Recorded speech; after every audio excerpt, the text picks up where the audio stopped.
Willkommen bei Thronvoll. Birrenweich-Talk. Bitte bringt das, das ist so gut. Ja, mach das. Also, willkommen bei Birrenweich-Talk. Das ist Folge Nummer 6. Heute haben wir Silvina da und den Joben.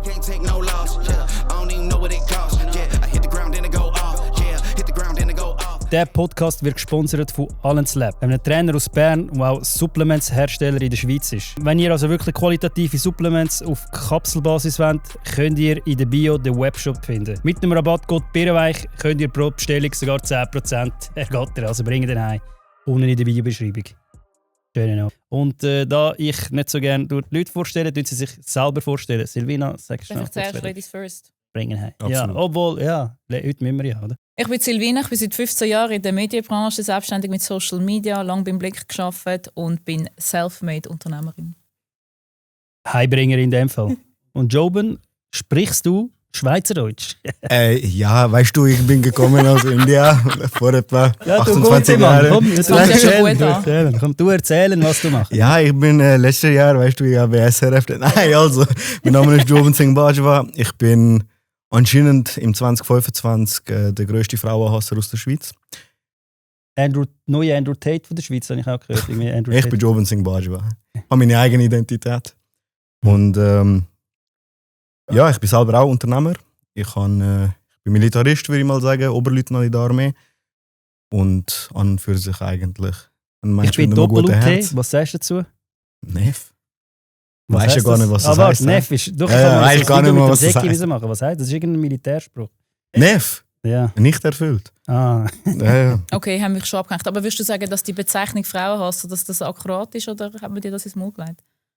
Also ich persönlich habe nicht das Gefühl, dass ich ein Frauenhasser bin. Und sämtliche Frauen in meinem Leben würden das wahrscheinlich auch nicht unterschreiben, dass ich ein Frauenhasser bin. Wieso hat man dir gesagt, dass du ein Frauenhasser bist?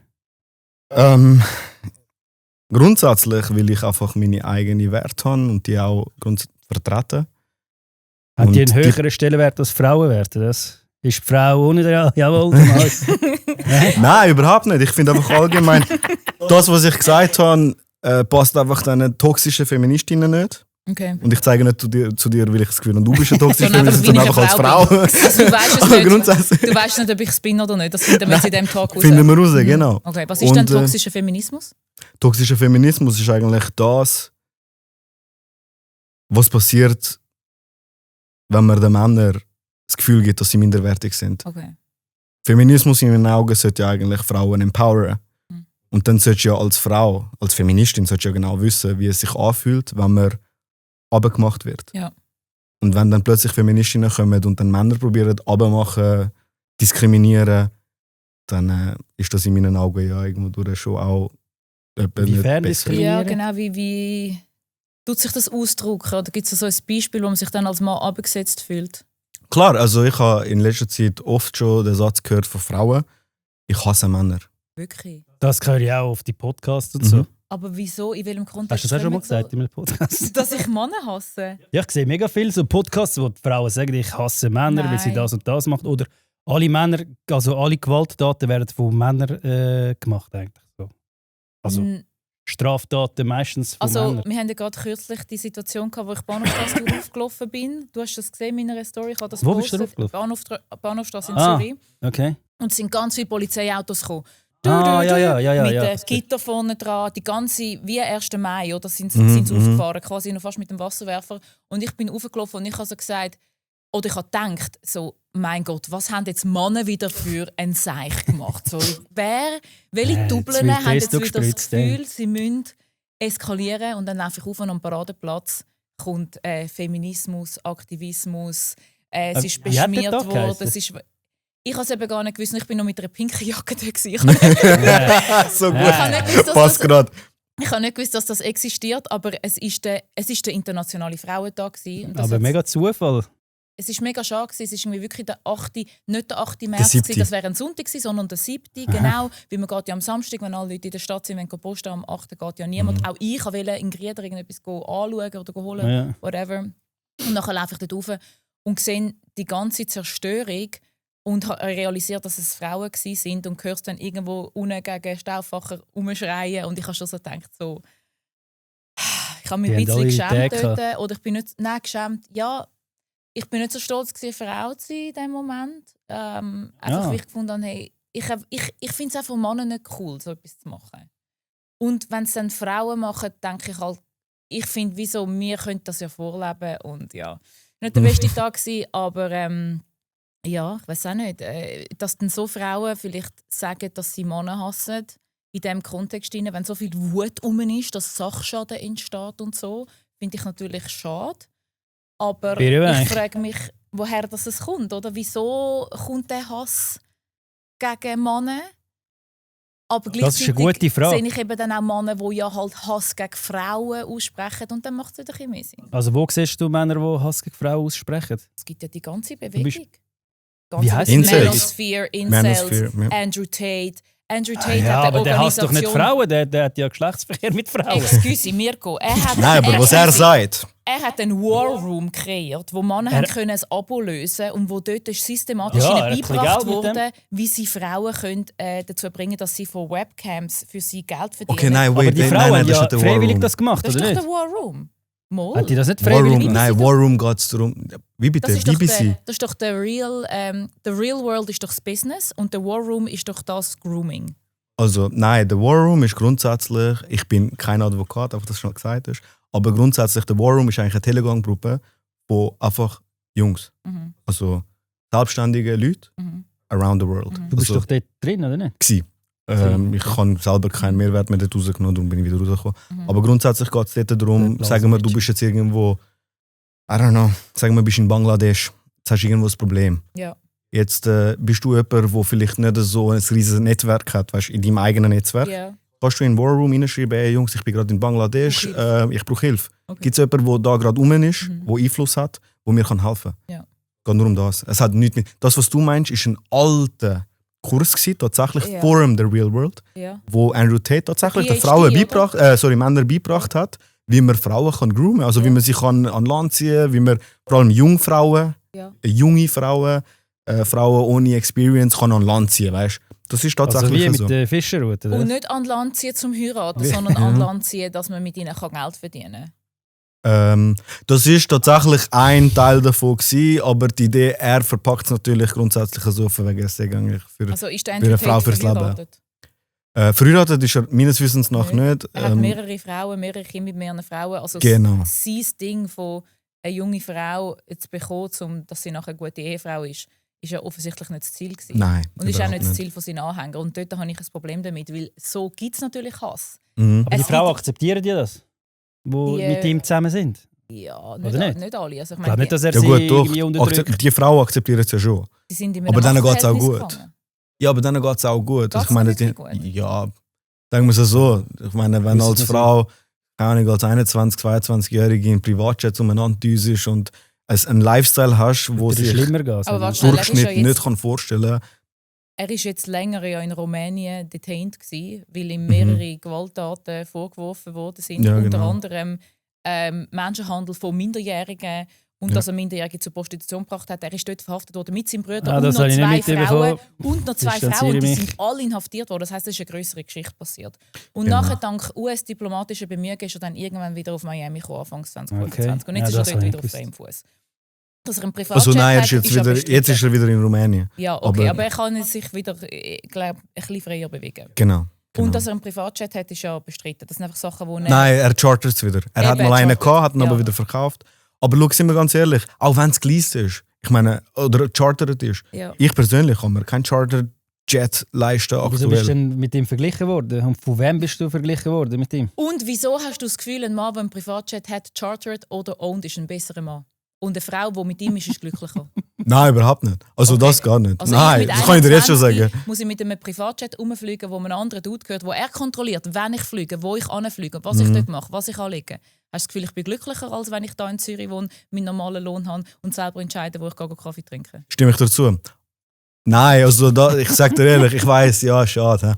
Nein, ich bin voll deiner Meinung, was du sagen willst. Also, das ist eigentlich der eigene Spaß. Der Kapitalismus, wo der Andrew Tate ja auch den Mann eintrichtern, du bist nur wertvoll, wenn du Erfolg hast. Weil Das ist ja sein stimmt. Businessmodell. Er will ja, dass die Leute Abos lösen, dass die Leute mehr Geld verdienen. Und er tut eben nicht nur Frauen ausnutzen, sondern er nutzt auch die Männer aus, die das Gefühl haben, sie sind erst wertvoll, wenn sie Geld verdienen können und sie können nur Geld verdienen, wenn sie am Andrew Tate sein Abo lösen. Also er ist eigentlich für niemanden gut. Und ich Nein, glaube, also- er fördert toxische Masculinity und toxischen Feminismus. Und so gibt es keine gute Verbindung zwischen Mann und Frau. Das Ziel wäre ja, dass wir wieder Mirko seit 7 Jahren verheiratet sind. Und ich glaube, das läuft nicht mit dem Andrew Tate. Oder bist du auch Mitglied dort? Nein. Ich weiss auch nicht, bei mir hat es manchmal geschrieben, vielleicht nur wegen der Sonnenbrille. Ich weiss nicht, ich habe gar nicht mit ihm gemeint. Ja, das ist der Andrew Tate von der Schweiz. Ja, in der Das Kommentarspalte haben wir geschrieben. viel geschrieben. Du bist ja bei mir im Podcast gewesen, und da Ja. haben mich Leute haben gesagt, du bist der. Keine Ahnung, Andrew Tate mit Down-Syndrom oder so. Keine Ahnung. Nein, aber Ich- das ist doch einfach... Nein, aber schau, ich sag dir ganz das ehrlich, check ich auch nicht so. Punkt Nummer 1, Das ist ein Witz. was das angeht mit der Real World, oder? Dort drinnen, ich bin Mitglied, ich bin immer noch wirklich? Mitglied, ja. 50 Franken. Ich habe dort, ja, Und verdienst wegen ihm mehr Geld? definitiv, Wirklich? absolut. Wie Muss ich viel ehrlich verdienst sagen. du? Wegen Nein, Heim, komm ja. jetzt. Du Ich verdiene gar zahlst nicht. Gar Ich verdiene nein, ich habe keine Autos, ich habe kein Haus, ich verdiene ja nichts. Aber Ist die ja nichts Frage, unter meinem wo Namen. Weißt, Ja, aber wieso wa- bist du mit ihm verglichen worden? Warum? Ja. Ich habe jetzt aufgrund den von meiner Beitrag gesehen Einstellung. mit deinem Haus im Pool am Chillen, mit Autos und so. Also ist das jetzt real oder nicht real? Also schau, unter uns, ja logisch. Mhm. Ich meine, Also unter uns, solche unter Gründer. allen das. Ja, ist mega ja viele klar. Leute am Schauen, Ja, logisch. Aber sind wir ehrlich, ich meine, ich wohne dort, ich bin Warte, wir angemeldet. könnten Brüder fragen. Stimmt's? Oder? Ist Wohne ich in Murg oder nicht? There you go. er Also hat nein, aber- sind wir ehrlich. Es geht mehr darum, dass, weißt, ich habe Anschuldigungen bekommen, dass anscheinend nichts mir gehört. Ah, Weil nichts unter meinem Namen lautet. Okay. Ich bin ja nicht blöd. Sind wir ganz ehrlich. Ich würde niemals Sachen auf meinem Namen einlösen. Also Das läuft's bringt nur auf der Probleme. Firma, oder? Zum Beispiel. Oder vielleicht ist es auch Verwandtschaften. Vielleicht sind es aber auch Kollegen. Das ist Vielleicht eigentlich sind es auch... Nur Ja, wegen dem bist du verglichen worden, wegen dem Reichtum. Aber du hast dort eben noch ein paar Aussagen getätigt. genau. Du hast Zum gesagt, Beispiel, dass Frauen besser im Haushalt sind. 10 von bringen 10 wir ihn jetzt Frauen heim. sind Komm, besser. warte, sorry, 10 von kannst du es nochmal 10. wieder, Das ist 10 mich von nicht 10. mitzählen. kannst du's noch mal wiederholen? Ich habe eben reingeschnurrt. Nein, zum Beispiel eben 10 von 10 Frauen sind besser im Haushalt als Männer. Safe. Männer sollen die ganze Zeit Safe. arbeiten. Safe. Nein. Aber sowas von, jedes sind wir ganz Mal ehrlich. stresst meine Ich bin Frau meine überzeugt. Eier. Entschuldigung, Sorry. meine Frau stresst jedes Mal. Sorry, wenn ich so sage, du stressst jedes Mal meine Eier. Wenn ich irgendetwas putze, ist nicht gut. Das ist nicht gut. Da, ich tue die Geschirrspülmaschine ausräumen, das ist gar nichts, wie wenn ich gar nichts gemacht hätte. Ja. Aber das ist auch Arbeit. Ich muss die Geschirrspüler ausräumen und so, weißt du? Also das wird so angesehen. Ja, ist egal, Müll wegbringen ist auch egal, aber da liegt etwas rum, dort liegt etwas rum, Wäsche kann ich nicht richtig zusammenlegen. Sozusagen, wenn ein Mann etwas putzt in einer Ehe, das stimmt mir sicher sehr viel zu, die Frau ist nie zufrieden. Aber Jedes Mal Weil heisst, es das hast du nicht sauber vergessen, ist. das hast du nicht gemacht, jenes hast du nicht gemacht. Wieso ist das immer noch dreckig? Wieso? Und dann bist du dort und als Mann gehst du dort hin, schaust es an, denkst du so, hey, ich habe es ja geputzt, ich habe extra Ja, sogar... aber nicht so, wie sie es hat erwarten. Hat Ja. das vielleicht nicht damit zu tun, dass deine Frau halt erstellt hat? Sie hat das Reglement erstellt. Ich habe es jedes Mal, wenn ich bei meiner Mutter bin. Ich mache es auch nie richtig, obwohl ich eine Frau bin. Aber meine Mutter hat ja ihre Regeln aufgestellt. Also Wäre jetzt jemand bei Reglement. mir daheim? Ja, weil jeder hat ja so seine Präferenzen. Du würdest es vielleicht anders machen. Wenn jetzt deine Frau Karriere machen und du bist daheim der Hausmann. Ja, wenn aber sie dann- schafft schon. Ja, aber wenn sie dann daheim wäre, würde sie vielleicht auch nicht so zusammenlegen, wie du es willst. Und andererseits würde sie dir im Job helfen oder in deinem Business helfen, müsstest du immer ihr erklären, wie sie es machen sollte. Ich glaube, es hat mehr damit zu tun, Nein, ich wer glaube, sie Regeln können es einfach erstellt. besser. Nein, Sie, was die Frau meinst du? kann es einfach besser. Das ist so, Wegen kleinere Hände. nein, nicht wegen dem. Schau mal, wir sind 1,20 Meter beide, sie ist im Kopf größer als mich. 1,20 Meter oder 2 Nein, aber ich meine nicht wegen dem. Ich meine, ich glaube, das ist eben, zum Beispiel, ich sehe es in Italien, bei meinen Verwandten und so, die machen Männer gar nichts. Ich bin so oft, ich sage nicht, dass das gut ist, aber meine Onkel und so, die machen nichts. Also wenn du dort anhockst an den Tisch, du hockst an den Tisch und du, der Mann ist eigentlich mein König.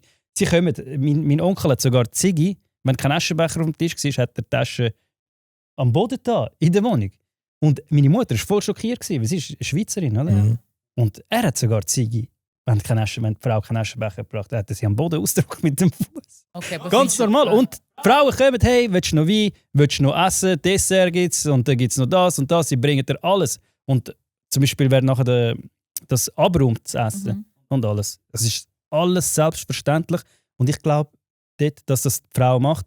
Und ich glaube, eben, das ist von früher Tradition. Ich muss sagen, heute ist es nicht mehr ganz so, also wenn ich jetzt sehe, bei meinen Cousinen und so, die Männer haben, Dort ist es eben schon wieder ein bisschen moderner.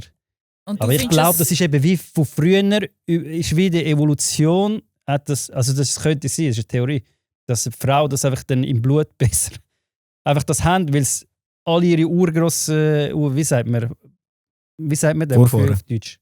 Vorfahren, genau. Vorfahren irgendwie das immer gemacht haben und es dann irgendwie wie im DNA ist, weißt du? Okay, aber eine Geschirrwaschmaschine ausräumen, würde man sagen, Ja, das ich meine, ist ganz. Okay, aber der ganze Haushalt, all die verschiedenen Sachen, sind das jetzt komplexe Sachen? Vergleich mit euren Jobs, sind es komplexe Sachen oder sind es einfache Sachen eigentlich zu machen?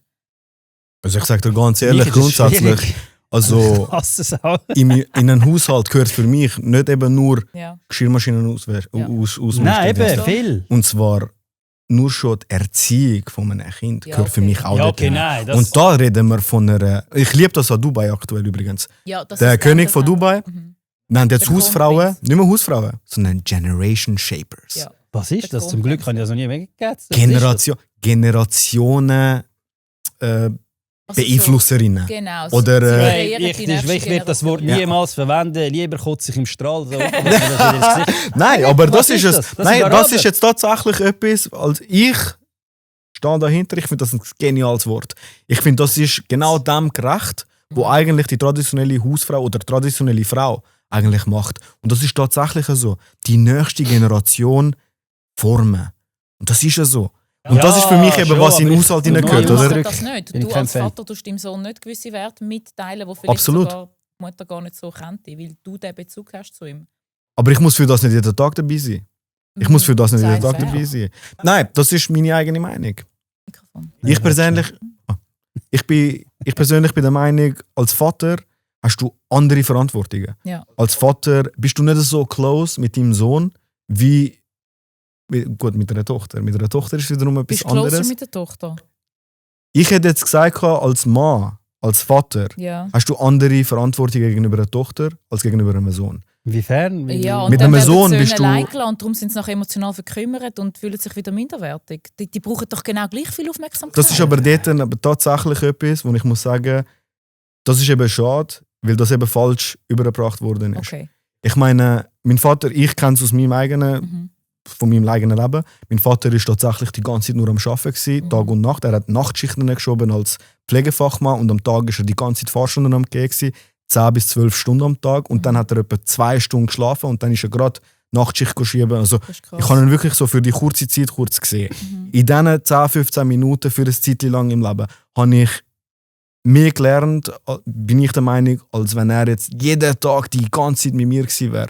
Weil ich habe eine gewisse Art von Respekt und also nicht Angst, also nicht eine Lebensangst oder so, sondern einen gesunden Respekt vor meinem Vater gehabt, weil ich gewusst habe, bei ihm kann ich nicht die gleichen Sachen durchziehen wie bei meiner Mutter. Ja, stimmt. Eine Mutter, das für mich auch so, ja.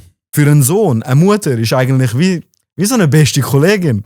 Sie schießt einem zusammen, meine Brüder kennst, dann rührt sie mal vielleicht ein Remote Control, eine Fernbedienung dir nachher, weil sie hässig wird und so. Aber nach 5 Minuten kommst du wieder zu ihr, gibst einen Kuss auf die Stirn und sagst ihrer Mami, ich liebe dich und dann ist wieder gut. Also bei mir umgekehrt. Mein Vater war der Chillige, meine Mutter ultra streng. Zu mir und meinem Bruder. Perfekt. Also ich glaube nicht, Du hast bei mir die und das sieht man. Ich glaube, die Rollenbilder kann man nicht so kategorisieren. Und ich glaube, wenn man das einfach den Leuten aufzwängt und sagt, du musst ein Mann sein, du musst der Versorger sein. Gewisse Männer gehen auf in dem. Gewisse Männer haben die Natur, sie sind ein Tiger und sie wollen das so. Aber gewisse Männer auch nicht. Und dass man dann denen sagt, ihr seid unmännlich, kann es irgendwie auch nicht sein. Gewisse Männer nein, ich sage nicht, sie sind unmännlich.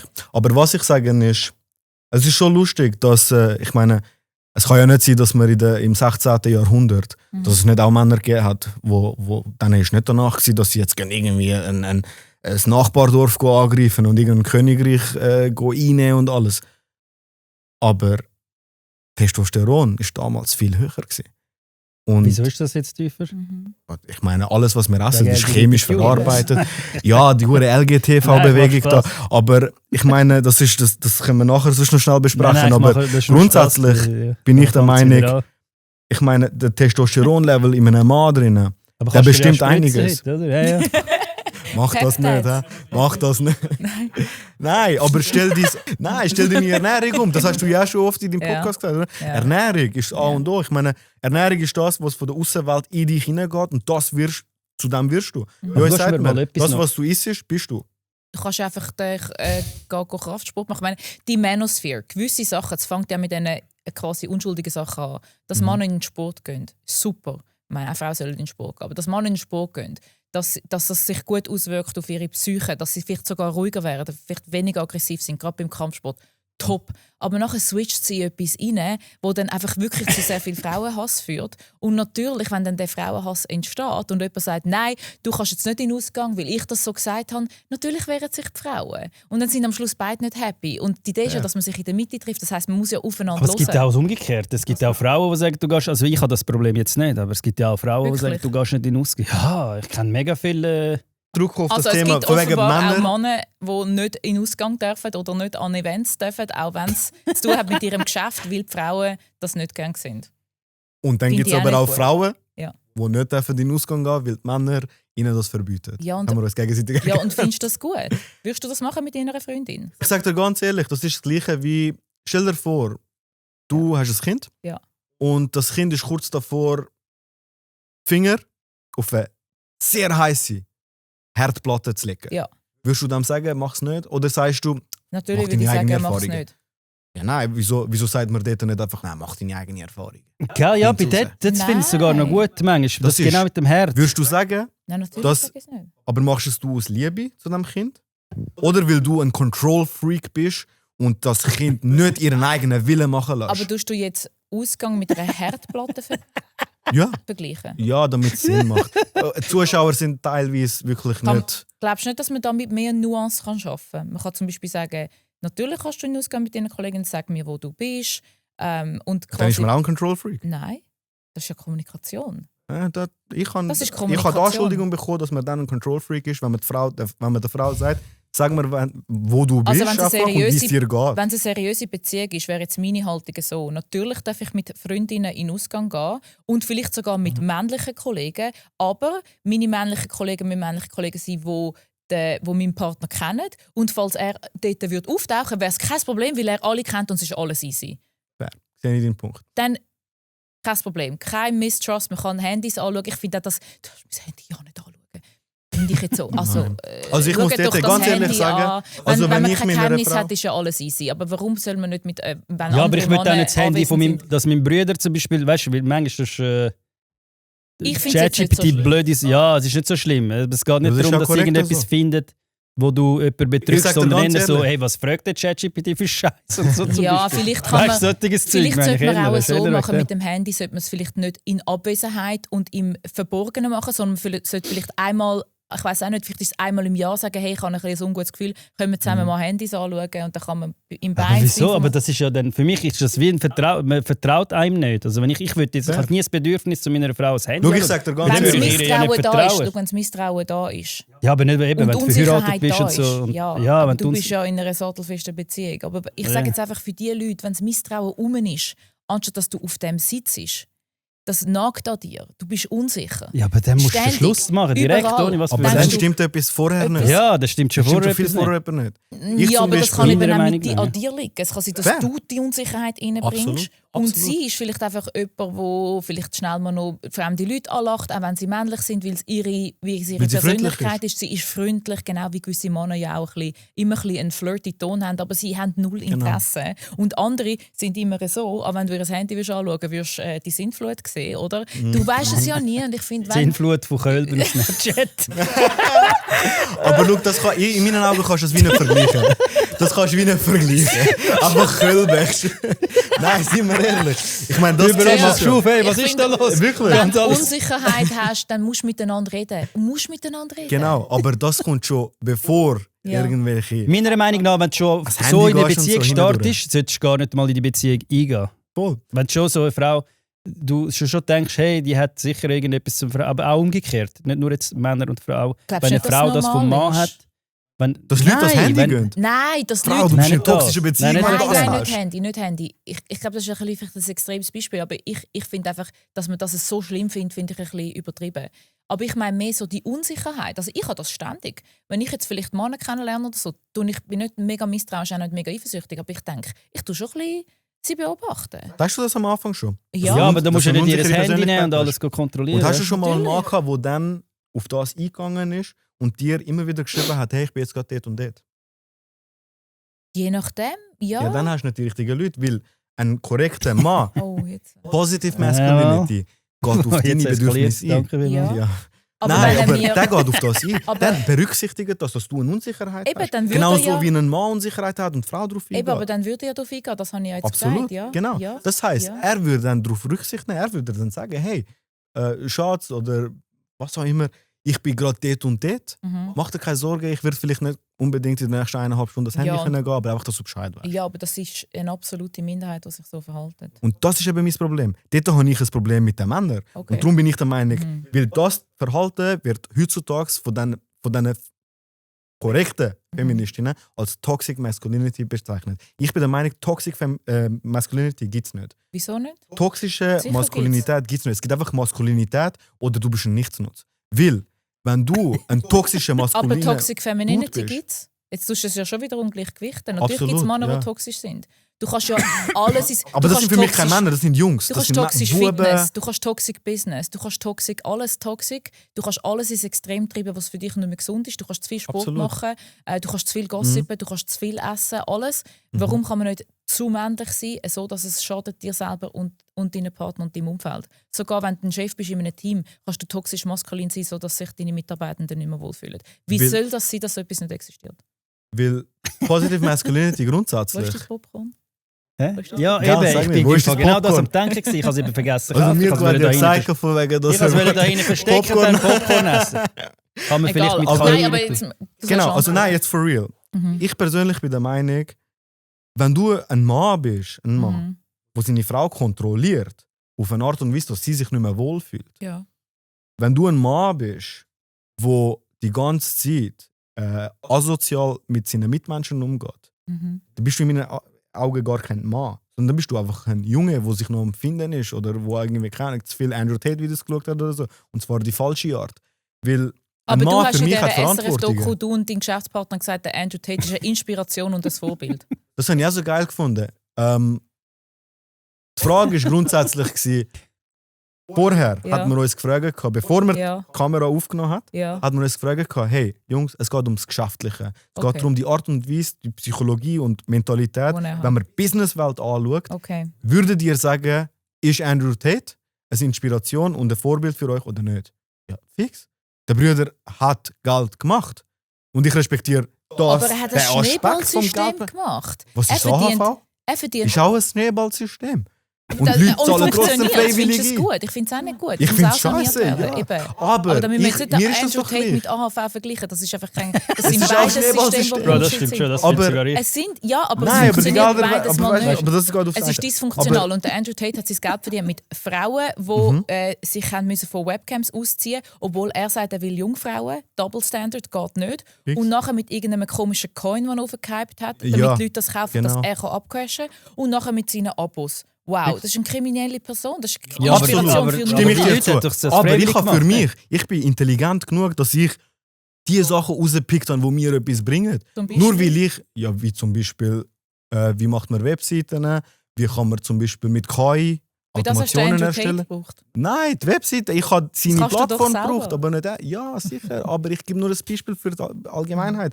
Man muss ja nicht immer ständig 100% alles übernehmen von jemandem, wo man gerade etwas gut gefunden hat daran. Auch bei mir, ich meine, ich stimme ja auch nicht allem zu, was der Andrew Tate sagt. Gott sei Vor allem Dank. im Thema Frauenumgang Ja. stimme ich ihm gar nicht zu. Aber was Mindset angeht, was Männer angeht, stimme ich ihm zu. Es ist ja so. Okay, also fühlst du dich in diesem SRF-Beitrag ein bisschen geframed, dass man euch in diese Schublade reingedrängt hat? Absolut. Vom Schnitt her? Ja. Okay. Ja, ja. Ah, wirklich? Das finde ich super spannend.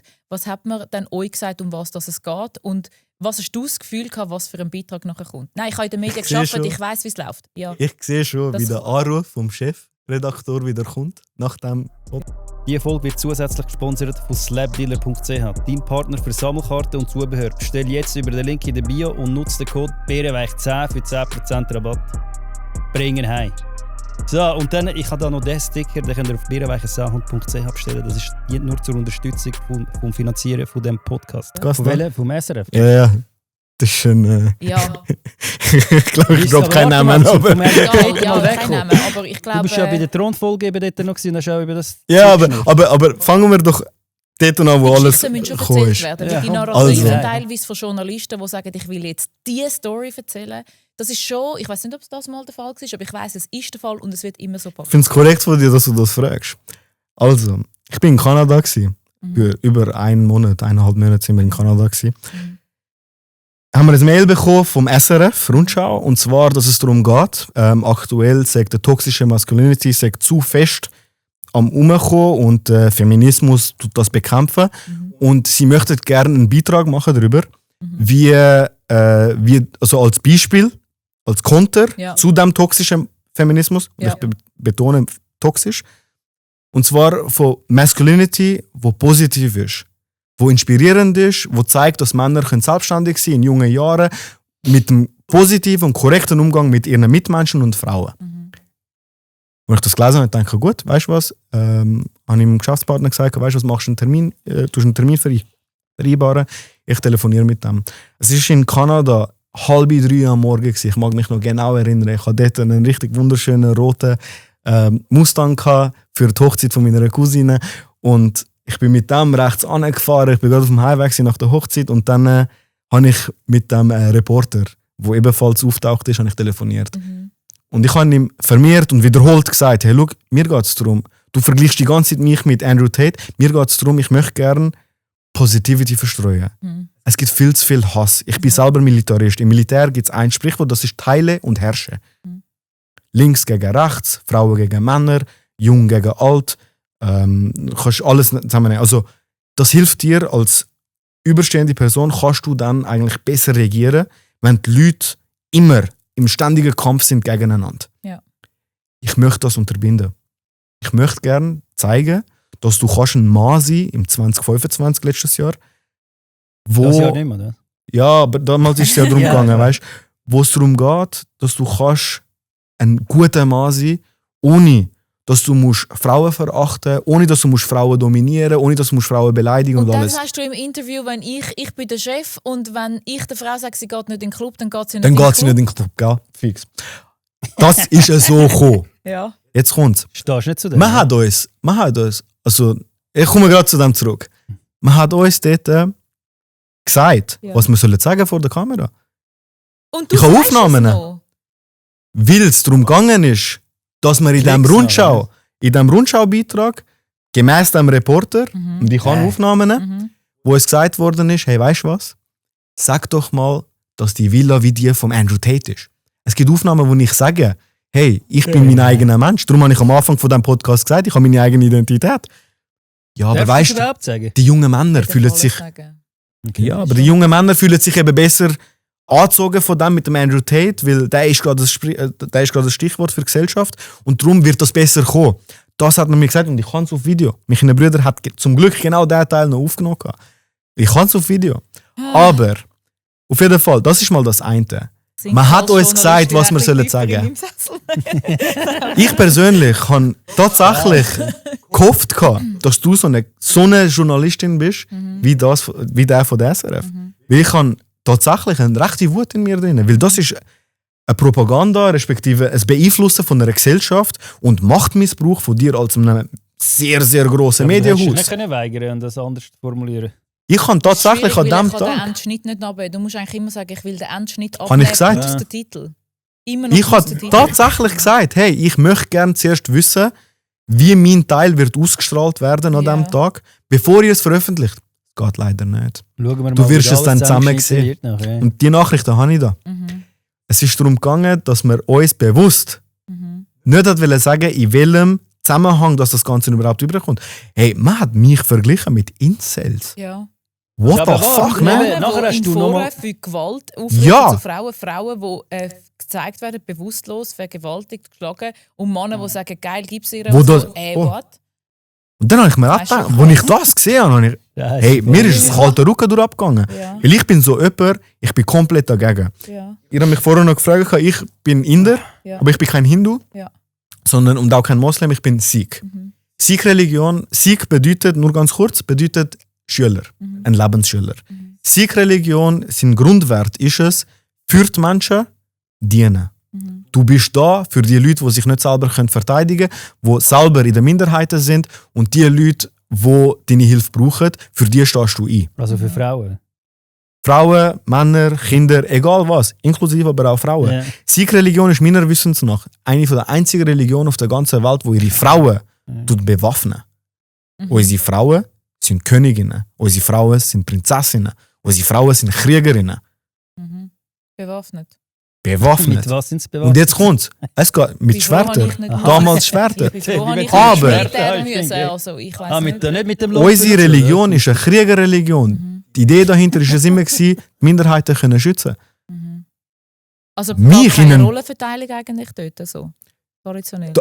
Traditionell ja, Ja, kulturell ebenfalls, religiös nein. okay. Jetzt, wie soll ich das erwähnen? Ich habe mich tief gekränkt gefühlt, als ich gesehen habe, wie man nach meinem kleinen, kurzen Teil Incels gezeigt hat und dann wieder mich. Man hat im Fall nur im Hintergrund gehört, ja, Joben Singh Bajwa und seine Jungs distanzieren sich von jeglicher Gewalt gegenüber Frauen. Und ja. Hey, weißt du wie viel Ü60 haben das nicht Ich gehört? höre das nicht, ja. Es ist nie gezeigt worden. Man hat uns in Wieso dieser nur Zeit Ü60? hat Wir man sind uns gut gezeigt. gehört, oder? Ja, ja. Ich Aber bin- warte, okay, du hast ja das gehabt und dann hast du aber noch einen Auftritt gehabt, live auf Der ist danach in gekommen. der Thronfolge, weil dort hast du ja nichts können schneiden und so weiter. Und den oder? habe ich nicht Das ist ja alles mitbekommen. live. Was ist dort Genau. passiert? Dort erzähl. Dort, das war auch geil gewesen. Bring Nach ihn dem her. SRF-Beitrag bin ich angeschrieben worden von einer von diesen Thronfolgeschwestern. Und Welche? Dara Masi, Jawohl. wo selber ja, die beiden sind ja im Journalismus tätig, also respektive Ja, ja. Radio und so. Mhm. Also sie wissen, was sie machen. Mhm. Sie haben mich angeschrieben mit, hey, schau, wir haben den SRF-Beitrag gesehen, wir haben das Gefühl, da stimmt etwas nicht, wir möchten gerne dich einladen zu den Shows und möchten mit dir einen konstruktiven Diskurs führen darüber, was eigentlich dort passiert ist und was deine eigentliche Meinung ist gegenüber dem ganzen Thema eigentlich. Ja. Top. Ich bin an der ersten Show gegangen, ich habe knallhart durchgezogen. Also, blöd gesagt, meine Meinung, und ich stehe immer noch dazu, ich bin der Meinung, Zum Beispiel, meine was ist- Frau Was hast du gesagt? wird im Haushalt besser sein als ich. Meine Ist sie so? Frau... Einfach Ich mein, weil sie vielleicht das habe nur ich macht. eine- Machst du vielleicht etwas nicht. im Haushalt? Ja, genau. Hast du eine Frau? Ich probiere es. Ich Okay. probiere es Hast du eine Frau? zwischendurch. Weißt du mal, Okay. schnell ein Es gibt zum Biergläschen Beispiel- in die Küche bringen Es und gibt so. nämlich schon Statistiken, dass Beziehungen, langjährige Beziehungen, wo der Mann im Haushalt hilft, dass sie glücklicher sind, dass sie auch mehr Intimität haben und all nicht, das. weniger Diskussionen, sonst- die haben auf jeden Fall. Ja. Weniger Würde ich mehr machen. Diskussionen, wie sonst die Frauen, wenn sie ständig am Mann hinterher putzen, eben Zigaretten da und dort. Irgendwann kommt so ein Resentment, irgendwann kommt so ein Frust auf und dann, wenn sie den Mann auch nicht mehr anlangen. Weißt, das ist wie so, sie sagen, was bin ich da? Bin ich Dienerin? Und das ist nicht so gesund. Also ich glaube, es ist schon gut, wenn man ein bisschen gegenseitig einander hilft. Meine Frau rastet während dem Putzen aus. Wild. Während dem Putzen. Einfach Nachher ist wieder gut. Geil. Okay. Und davor ist auch gut. Nein, ich bin während so dem jemand, ich bin Putzen einfach- sie- Also ich Ja, bin keine Hilfe. Ich sage immer, ich bin moralischer Support. Also wenn die Frau irgendwo in der Also wenn sie am Küche Putzen ist, sagst du, Abwaschen ist... super Schatz, dort noch ein bisschen, du machst Nein, es ich toll. bin so wow. jemand... Nein, ich bin so Rührst auf dem jemand... Sofa, bring was ich Bier lade an, dann, verdammt nein, nochmal. ich lasse dann Musik laufen und dann tanze ich halt mit ihr plötzlich, weißt du? So. Aber hast du Und dann das kommt sie schon, nicht Bro? vorwärts. Eben, kommt dann nicht vorwärts. also du machst keinen Haushalt. Und im Moment lebst du aber ohne Frau. Wie machst du jetzt den Haushalt? Also das erste, lassen wir mal schnell auf die Seite bezüglich Frau, ja, nein, vielleicht habe ich eine, vielleicht nicht. Ich möchte Warum das gerne sagst du schicken. so? Mehrere, genau. Was ist da los? Aha. Ich Ja. habe Morddrohungen bekommen gegenüber meiner Familie. Ich What? habe Drohungen bekommen, dass man mein Leben wird zerstören. Ich habe Drohungen bekommen, inklusive Journalistinnen. Von Journalistinnen haben dir Motorräder geschickt. Das ist so Frauen. geil. Ich habe das jetzt endlich angenommen. Frauen sind Ja, ja voll Journalisten. gewalttätig. Wie ist das nochmal gegangen? Journalistinnen. Journalistinnen. JournalistInnen. Ich habe den Bitte, da Doppelpunkt rein drin. hast Wird du nicht so gehört? geredet, sonst fliegt er direkt raus, wenn einer so schnurrt. Ja, das ist ja die neue Art, wie wir Warte reden. Leicher. Das ist ja die neue Art, wie wir reden. Es ist einfach Nein, JournalistInnen. Wenn du in einem Kollektiv redest, redet wo so? Männer und Frauen drunter sind, kann man machen. Wieso nicht? Kann man. Ich ja. persönlich Ja. mache es nicht. Ich mache Spaß. Du Also kannst das ist es jetzt so extra ein machen. Witz Du gewesen. kannst ja sagen, Nein. Journalistinnen und Journalisten, Journalisten, meine Damen Punkt. und Herren. Es sind für mich einfach Journalisten. Also es hat Journalisten gegeben, die tatsächlich Du bist mir homophob. gesagt haben, wenn ich, ja zu dem komme ich noch, dass ich homophob bin oder nicht. Nein. Tatsächlich ist es so, dass es Leute gegeben hat, Journalisten gegeben hat, die mir gedroht haben und gesagt haben, hey, look, wenn du so weitermachst, dann werden wir anfangen, systematisch gegen dich Sachen veröffentlichen. Ich habe leider die Calls nicht aufgenommen. Das ist tatsächlich etwas, wo ich Ich nehme nicht einfach so random Calls auf. Mhm. Aber ja, das habe ich tatsächlich gehört. Und deswegen möchte ich gerne mein privates Leben eigentlich in so Podcasts und Settings auf die Seite legen. Okay. Vielleicht habe ich eine Frau, vielleicht habe ich keine, vielleicht habe ich ein Kind, vielleicht habe ich keine. Vielleicht hast du einen Mann daheim. Ja, nein, das habe ich definitiv nicht, muss ich ehrlich sagen. Definitiv, Aber- jawohl, okay. Einfach, Homophob. dass es Okay. klar ist. Ja. Und jetzt zurück zu dem anderen von vorher. Und zwar, die Frau hat mir geschrieben und gesagt, und wir haben einen Austausch gehabt miteinander, wir haben einen Zoom-Call gehabt, oder auf dem Handy einen FaceTime-Call gehabt, ich weiß nicht mehr ganz genau. Und dann ist es darum gegangen, dass wir doch einen korrekten Austausch machen können. Ja. Ich bin an die erste Show gegangen, in St. Gallen ist es, glaube ich, wenn es mich nicht täuscht.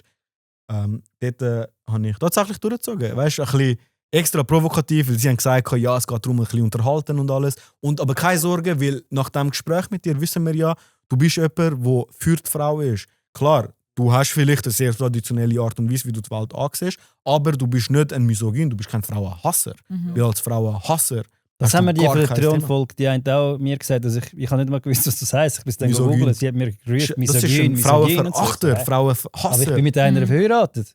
Ich habe Nein. 2 Frauen kreiert. ich Ja, habe sie auf die aber Welt wenn du gebracht. mit einer Frau verheiratet bist und gleich das Gefühl hast, dass du ein bisschen mehr Gewicht hast, dass dein Wort ein bisschen mehr zählt, habe ich nicht. tut es gleich unter Misogyn eben gelten. Weil es Aber das habe ich bedeutet, dass gar du nicht. sagst, Männer stehen über den Frauen. So, es ist nicht Ja, nur, ich okay. hasse Frauen, weil dann wären ja die alle schwul oder im Kloster.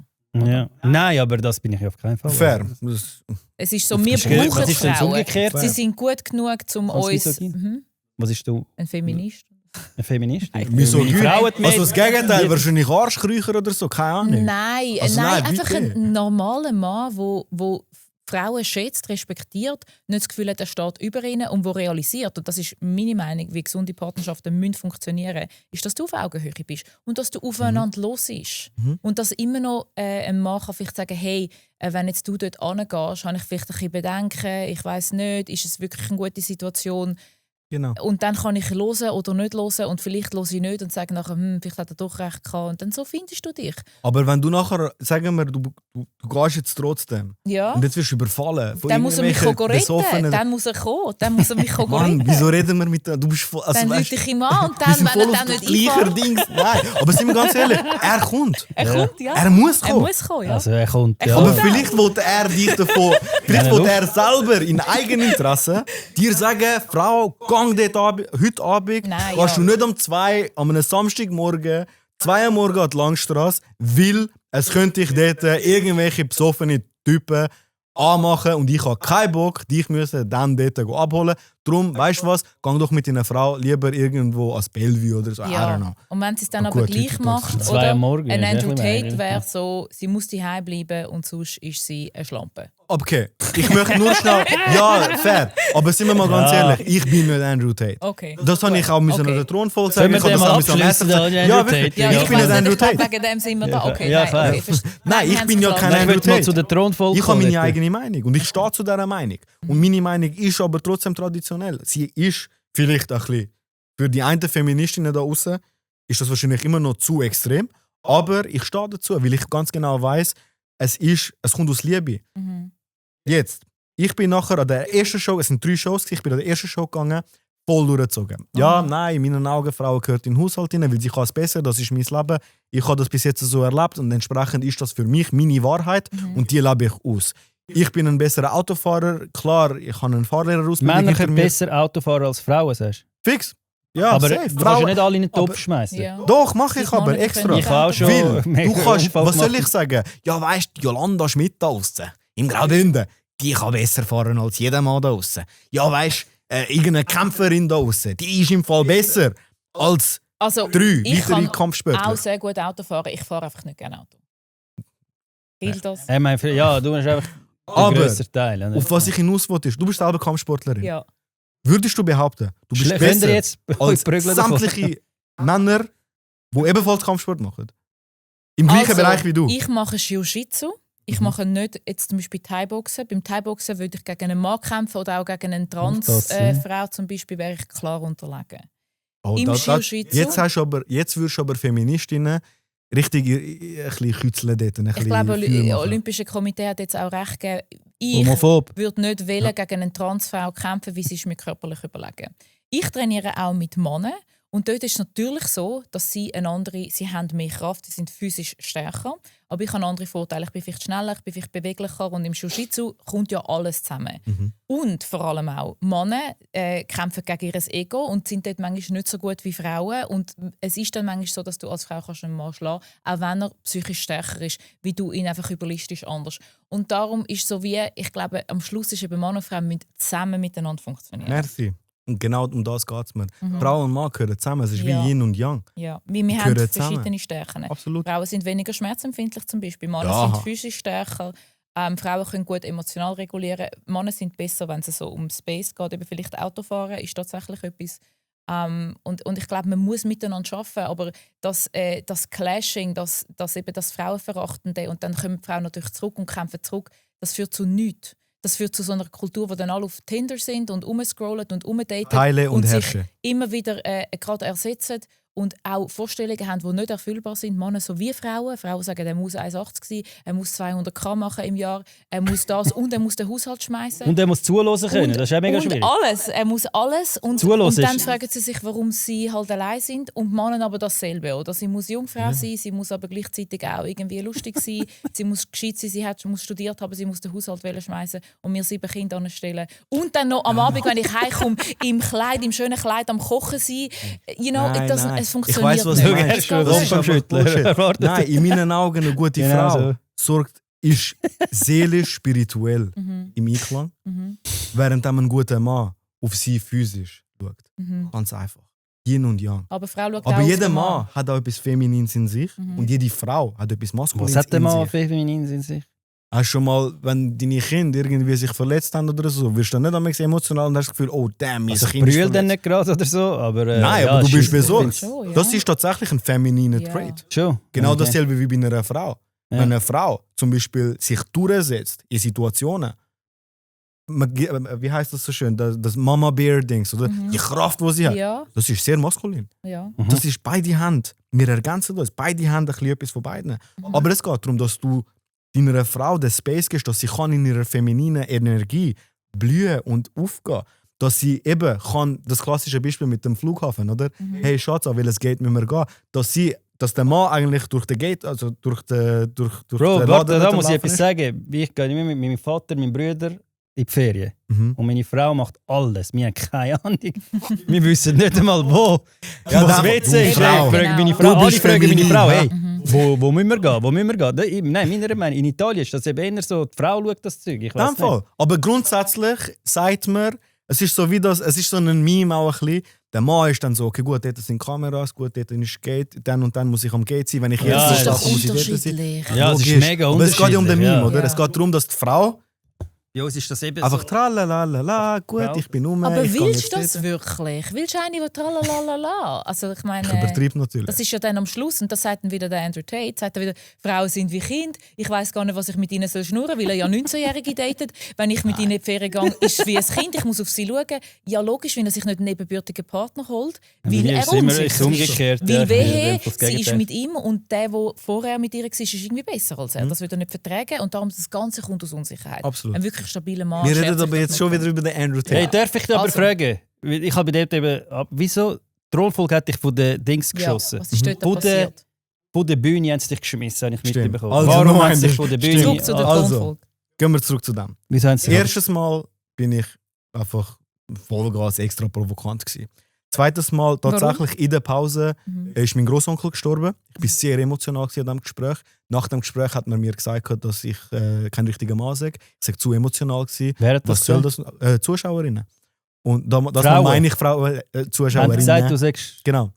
Und beim dritten Mal habe ich dann, und sind wir mal ganz ehrlich, wir sind doch alles Leute. Und ich habe selber mit Bisexuellen und Schwulen und LGTV und weiss Gott was zu tun.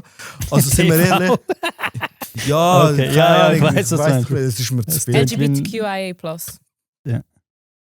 Lesben, Gays und Transen. Queer, kannst du einfach queer sagen. Und, oder quer, wie wir. LGTV. Ja, ich habe nicht gewusst, dass queer, dass man das V so ist für various. Ich various. Hinzufügen, was ihr wollt. Ja, various. Einfach alles da. Okay. Whatever. Das ist so eine Geschichte für sich. Ich finde, die machen sich ja, selber das kaputt. Ja, aber das Thema hat immer, glaube ich. Das sind wir sorry. überspringen. Das Wenn wir schon mit dem also. Chris können Folge 2 schauen. Also, nein, zurück zum Dings. Nein, ich habe dann beim dritten, habe ich dann tatsächlich, kurz vor der Show, in der Pause, habe ich dann gelacht mit denen. Und wir haben es lustig gehabt Also miteinander. mit Es geht um den mit Kontext, mit der Dara und mit der Karin. Okay. Im Backstage, weißt du, wir haben es lustig gehabt. Kurz vor dem auf die Bühne gehen, oder? Habe ich gesagt, hey, also ich weiss ja nicht, beim ersten Mal bin ich recht provokativ gewesen. Und dort habe ich mega positives Feedback bekommen. Alle Frauen, also viele Frauen, mit denen ich geredet habe, sind nach der Show, habe ich mit denen geredet und die haben gesagt, schau, die Art und Weise, wie du es sagst, ist ein bisschen fragwürdig, aber ich verstehe es. So gehst du an die Masse, du musst ein bisschen polarisieren, aber die Art und Weise, wie du es sagst, ist scheiße, aber was du eigentlich meinst, ist eigentlich nicht mal so schlecht. Ja, wie viele Frauen einfach ihren Job aufhören und ein bisschen die heißen Össeli kochen. In dem Fall. Aber dass sie das nachher depressiv macht, Aber so ich bin ja so jemand, der sagt, als Frau, meine Frau, sie soll arbeiten. Und was ist denn der Das ist wieso psychisch hat sie gesund. arbeiten? Sicher, es ist psychisch gesund. Also Sie soll aber nicht Gegenteil müssen von arbeiten. SRF. Ah. Okay. Nein, sie soll Selber aber hast nicht doch müssen gesagt, sie- arbeiten. Das ist ein Okay. Unterschied. Aha. Also sie darf arbeiten. Das ist also etwas. Darf. Jetzt machst du wieder den Journalist. Nein, aber was heisst darf? Ja, gemäss In dir. meiner, Okay. in meiner Wenn's du Aufgabe, erlaubst. in meinem Aufgabenbereich, ist es, das Geld heimbringen. Mhm. Ich muss Und wenn arbeiten. sie mehr verdient wie du, ist das ein Problem. Das soll sie, aber dann muss ich dafür, dann muss ich ein paar Gänge. Und dann stehst du Schalten. unter Druck wegen dem. Absolut. Wieso? Will ich nicht. Weil Ja, ich sehe jetzt das ist aber sie schon ein besser bisschen so. als ich im Haushalt Aber und das- im Arbeiten. Das finde Innerlich ich mache ich mir toxic. dann den Das finde ich schon Nein, toxic. aber ich mache mir den Gedanken dann, Wieso? sie verdient mehr als ich muss ihn heimbringen. Also ich Ja, habe- entweder schaue ich jetzt fühle mich YouTube-Videos über Haushalt oder ich fange Nein. an. Ja, ich bin Nicht, dass scheiße ich im es schlimm Haushalt. finde, aber- Jetzt ist sie plötzlich besser in allem. Das ist unfair. Wieso soll sie alles machen? Es ist unfair. Du kannst einfach sagen, du hast einen Von mir aus. Lottogewinn gemacht, weil du hast eine Top-Frau, die noch viel Geld verdient. Geil. Nein, so ein Nimm- Mann soll einfach keine Ahnung, Ja, wieso? auf Indien verreisen. Nein, oder so. aber wenn du Nein. sie so supportest, dass sie glücklich ist und ihr zusammen Also sie als soll Team jetzt Geld Kinder verdienen. ziehen, sie soll Generational Ja, gut, ist es Shapeshifter schon, sein, ja. sie soll irgendwie noch Geld verdienen, sie soll noch schauen, Kannst sie ja dass unterstützen. Batzen bei zahlt dem. ist und so. Ja, und was mache ich dann dabei? Ein bisschen Ja, unterstützen. unterstützen, ja. Ja, doch. Frauen Machst müssen du den Haushalt mit High Heels? Nein. wirklich. Nein, aber es macht Und vor Spaß. allem aber- kannst ja du auch dein Business machen oder vielleicht machen das sogar zusammen ein Business. Es sollte doch nicht das Problem sein für die Beziehung. Wenn Nein, der also Fall ich bin der eintritt- Meinung, in Beziehungen solltest du definitiv kein Business zusammen machen. Aber das ist einfach rein businesstechnisch. Das geht einfach nur darum, wenn du als Mann, du kannst einfach nie abschalten. Hey, warte, aber du schweifst. Jetzt Wieso bin ich bist du schon wieder geflogen? abgeschweift. Wer? Wieso bist du Also, abgeflogen von jetzt. der Thronfolge? Bei der Thronfolge habe ich nachher, kurz vor dem Showauftritt, habe ich gesagt, schau, erste Show bin ich sehr provokativ gewesen, Ja. zweite Show bin ich mega emotional gewesen. Was soll ich beim dritten Mal machen? Soll ich mal schwul sein oder was? Und jetzt kommt's. Hast du ihnen gesagt? Ja, und jetzt kommt's. Es geht um den Kontext. Wie hast du das gemeint? Ha, Mal ha, ha, schwul ha. sein? Ja, im Sinne von, machst du es eh niemandem recht? Aha. Es stimmt ja eh nie. Weißt du, wie es wäre einfach gut, dich Einfach selber du selber sein. Einfach, Ja, genau. Das ja. habe ich Das bin Ja. ich jetzt. Das bin ja, ich jetzt. Okay. Aber, jetzt kommt's. Aha, hihi. Aha, ja. Sie haben selber gelacht. Weil sie gewusst haben, ich meine es ja nicht Wo du das ernst. gesagt hast. dass Ja. Du, okay. Die haben ja selber gelacht. Und dann komme ich auf die Bühne raus und plötzlich Wie viele Zuschauer hat es gehabt? Wie kann man sich das hier vorstellen? 500. Mhm. Ah, so viel? Ja, ja. Und alles Frauen. Mhm. Alles Frauen. Oder weibliche Personen. Weil es hat auch ein paar Leute mit Kälber gehabt. Aber in meinen Augen komplett Frauen. Auf jeden Fall. Okay. Ja, weißt du nicht Ja, mehr. ja, ja, Sorry, weiss es. aber what the hell. Und dann plötzlich rastet die da einfach aus. Hey, kennst du das, wenn du jemanden Auf mit der Augen Bühne ja, aufgehst, ja. vor allen Leuten. Kennst du Aber das, es wenn ist du einfach ein Show. Feuer in den Augen Ja. siehst? Ja. Aber aus dem Nichts. Ich bin kurz davor, dass es bei mir passiert. Nein. Ich sehe sie in deinen Augen. Ich sehe sie in deinen Augen. Okay. Aber los nein, geht's. wirklich. Ich habe wirklich gedacht so, hey krass, wie schnell Was dass hat sie der denn Switch gesagt? macht. Was ist denn? Ja, du bist homophob, du hast vor der Show dich lustig gemacht darüber, dass du jetzt sollst schwul tun und obwohl du es nicht bist und das ist asozial und das ist Homophobie. So jemandem wie dir sollte man gar keine Plattform geben. So jemand wie dir, wenn wir gar nicht bei uns... Frau, du hast Du mich bist ja nicht angeschrieben. auch gegen ausgerastet. Ich Aber wäre das ist komplett. einfach. Ich bin ein Nein, ruhiger Leute, aber es ist einfach Show, oder? Es geht um Entertainment und es geht darum, die weibliche Supremacy, Aber dass sie den Mann können von der Bühne schiessen, oder? Aber 500 Aha. Frauen haben es gesehen, ja. Ja. Aber ich finde das das asozial. ist die Idee. Weil ja. sie stehen ein für einen positiven Feminismus. Sie stehen ein für die korrekte Behandlung von ihren Mitmenschen. Stell dir vor, es Stehen wäre Sie für umgekehrt gewesen. Das wäre ja positiven ein Das Riesenskandal. sagen sie selber. Das sagen sie Aber selber. was findest du? Findest du, es ist positiver Feminismus? Das, was ich erlebt habe, Ja, und sage ich das- dir ganz ehrlich, das ist Sie sind einer der Hauptgründe, wieso in den nächsten 20 bis 30 Jahren Frauen definitiv ohne Partner werden enden. Sie werden mit 40 mit 7 Katzen enden, ohne irgendeinen Mann, weil sie das Gefühl haben von wegen, und dazu stehe Aber ich warte, auch. die eine ist ja lesbisch. Sie will gar nicht mit einem Mann. Ja, also dann wird sie auch mit Weißt du, was 40 ich mit 7 meine? Katzen, sie ist mir doch gleich, Mann. Nein, wirklich. Aber- Langsam lange es einfach. Aber- Ich bin so lange ruhig geblieben, ich habe nichts gesagt. Die Jetzt ganze eskaliert es. Sie Bring ihn heim, haben ja. im YouTube-Video über meinen SRF-Beitrag haben sie sich darüber lustig gemacht, dass ich in meinem Pool, in meinem beheizten Pool, wie sie es ja extra betont haben, und ja, er ist beheizt, auf jeden Fall haben sie sich darüber lustig gemacht. Ja, ist mir scheißegal. Auf jeden Fall, sie haben sich darüber lustig gemacht, dass ich in Badehose in meinem Pool im Sommer bei 40 Grad in Badehose dort stehe. Was soll ich, im Anzug im Pool drinnen sein, oder was? Sie haben sich lustig gemacht darüber. Und dann, wenn sie sagen, dass das toxische Maskulinität ist, weil wir in Badehose dort gestanden sind, sie haben nicht gesagt, das, was ich gesagt habe, sondern sie haben nur gesagt, ja, das sind so Männer, weißt du, die in Badehosen in einen Pool hocken, ein bisschen Geld verdienen und das ist toxische Maskulinität. What the hell? Was läuft mit dir falsch? Frau, reiss dich zusammen. Und jetzt, du als Journalistin solltest doch selber wissen, wie das ganze System funktioniert. Und selber, SRF-Umfragen haben ja schon bereits bewiesen, dass über 75% links sind. Sie sind ja gegen den Maskulinitätsbewegungszeugs und so. Und egal, was man als Mann heutzutage sagt, ist man ein Manosphere-Gefangene und man ist ein Incel-Dude und so. Ich habe den grössten Respekt vor Frauen. Ja. Ich bin jemand, der der Meinung ist sogar, die jungen Männer heutzutage, die haben einfach gar keine Verantwortung mehr. Genauso wenig wie die ganzen Feministinnen. Verantwortung ist einfach verloren gegangen. Die ganze Body Positivity ist auch so etwas. Body Positivity, vor 4-5 Jahren hätte ich gesagt, ich finde fette Leute abscheulich und ich will nichts mit denen zu tun haben. Wäre ein riesen Shitstorm losgegangen. Ja. Aber heutzutage, seit Ozempic rausgekommen ist, sagen selber Leute, die früher dick waren, hey, weißt du was, nein, man sollte sich positiv ernähren, man sollte schauen, dass es einem gut geht. Ja, nur weil schon das wegen ist gesünder. Gesundheit, ja, Jetzt safe. geht es noch weiter, Bro. Jetzt, nachher, wenn du weitergehst, hast du nachher noch die ganze Szene mit irgendwelchen Feministinnen, die das Gefühl haben, von wegen, ja, nein. Also, Transen sind super. Das ist in meinen Augen Diskriminierung. Wenn jetzt ihr Wieso? zwei euch schwarz anmalt und euch selber sagt, von wegen, hey, ich bin ab jetzt ein Schwarzer. Ich bin Indien. Und Das mich geht anschaust. nicht. Genau, du Ja. nimmst eine Identität an, die du nicht hast, wo du nicht damit geboren worden bist, oder? Das ist doch asozial. Aber jetzt kommt es auf den Kontext drauf an. Aber eine sehr Frau viel. darf man nicht sein. Aber ich fühle mich jetzt Das als ist doch Frau. diskriminierend als Frau. Ich fühle mich als Frau nicht diskriminiert, wenn ein anderer Mann auch eine Frau sein will. Also wenn ich ein Also Kämpfer ich muss bin, dagegen kämpfen, dann finde ich es unfair. there you go. So ja. viele Kämpfer, nur Ja. weil sie es in ihrer Liga nicht geschafft haben, tun sich selber umregistrieren zu Frauen und gehen nachher in Frauenkampfsport Ja. rein, vermöbeln und verhauen die armen Frauen und sagen Aber ist nachher, ich jetzt bin verboten- Champion. Aber ist auch jetzt verboten worden, oder? Das gibt es jetzt wirklich. Gott sei Dank. Fair. Ja. Aber vor einem Jahr wäre ich noch cancelled worden, wenn ich das Das gesagt sind halt hätte. Wirst du auch Diskussionen, jetzt? wo wir uns. Es Ja, und das wird- sind halt Diskussionen, wo wir uns stellen müssen. Ja, das sind halt Diskussionen, die man sich stellen muss. Und die Cancel Culture ist ein Ding, wo das Problem ist und Framing ist das Problem. In meinen Augen ist halt wirklich so, wenn man jetzt auf der einen Seite Manosphere, ich benutze jetzt den Namen von dem anderen Menschen nicht mehr, Manosphere hat und auf der anderen Seite die Thronfolge. Es sind eigentlich es sind so quasi auf der parallel verschiedenen Endspektren. Ja, aber die einen werden abgefeiert und Es bekommen werden sogar einen beide Preis. abgefeiert. Ja, aber der Andrew Tate ist überall gecancelt worden. Das musst du auch berücksichtigen. Er hat ja sogar von Social Media. Die Frauen reden darüber, dass sie auf einem öffentlichen Parkplatz ihre blutigen Tampon durch die Gegend geschossen haben zum Sex haben. Die Frauen reden darüber, Ja, über über Kacke Scheisse. und Fetisches. Es tut mir mega Über leid, ich Schwänze, die fluche ganze nie Zeit. vor Nein, Frauen. Das ist meine Art. Danke. Ich finde, vor einer Frau flucht man nicht. Aber das ist wirklich, was sie gesagt haben. Sie reden über das Abfallprodukt von einem Körper, von einem Menschen und fragen sogar, hey, kannst du mir mal erzählen, was tönt dich genau an? Welche Art von Kacke tönt dich an? Ist das Feminismus? Aber Ist sie das haben die Art und Kommentare Weise, wie sind sich immer, jede du Frau musst mal kann- schauen, bei der Kommentare, Thronfolge unter ja. den Videos sind Kommentare immer ausgeschaltet oder limitiert. Nein, du Es ist musst ihnen beides. folgen, damit du ihnen kannst Kommentar schreiben. Sie machen das extra.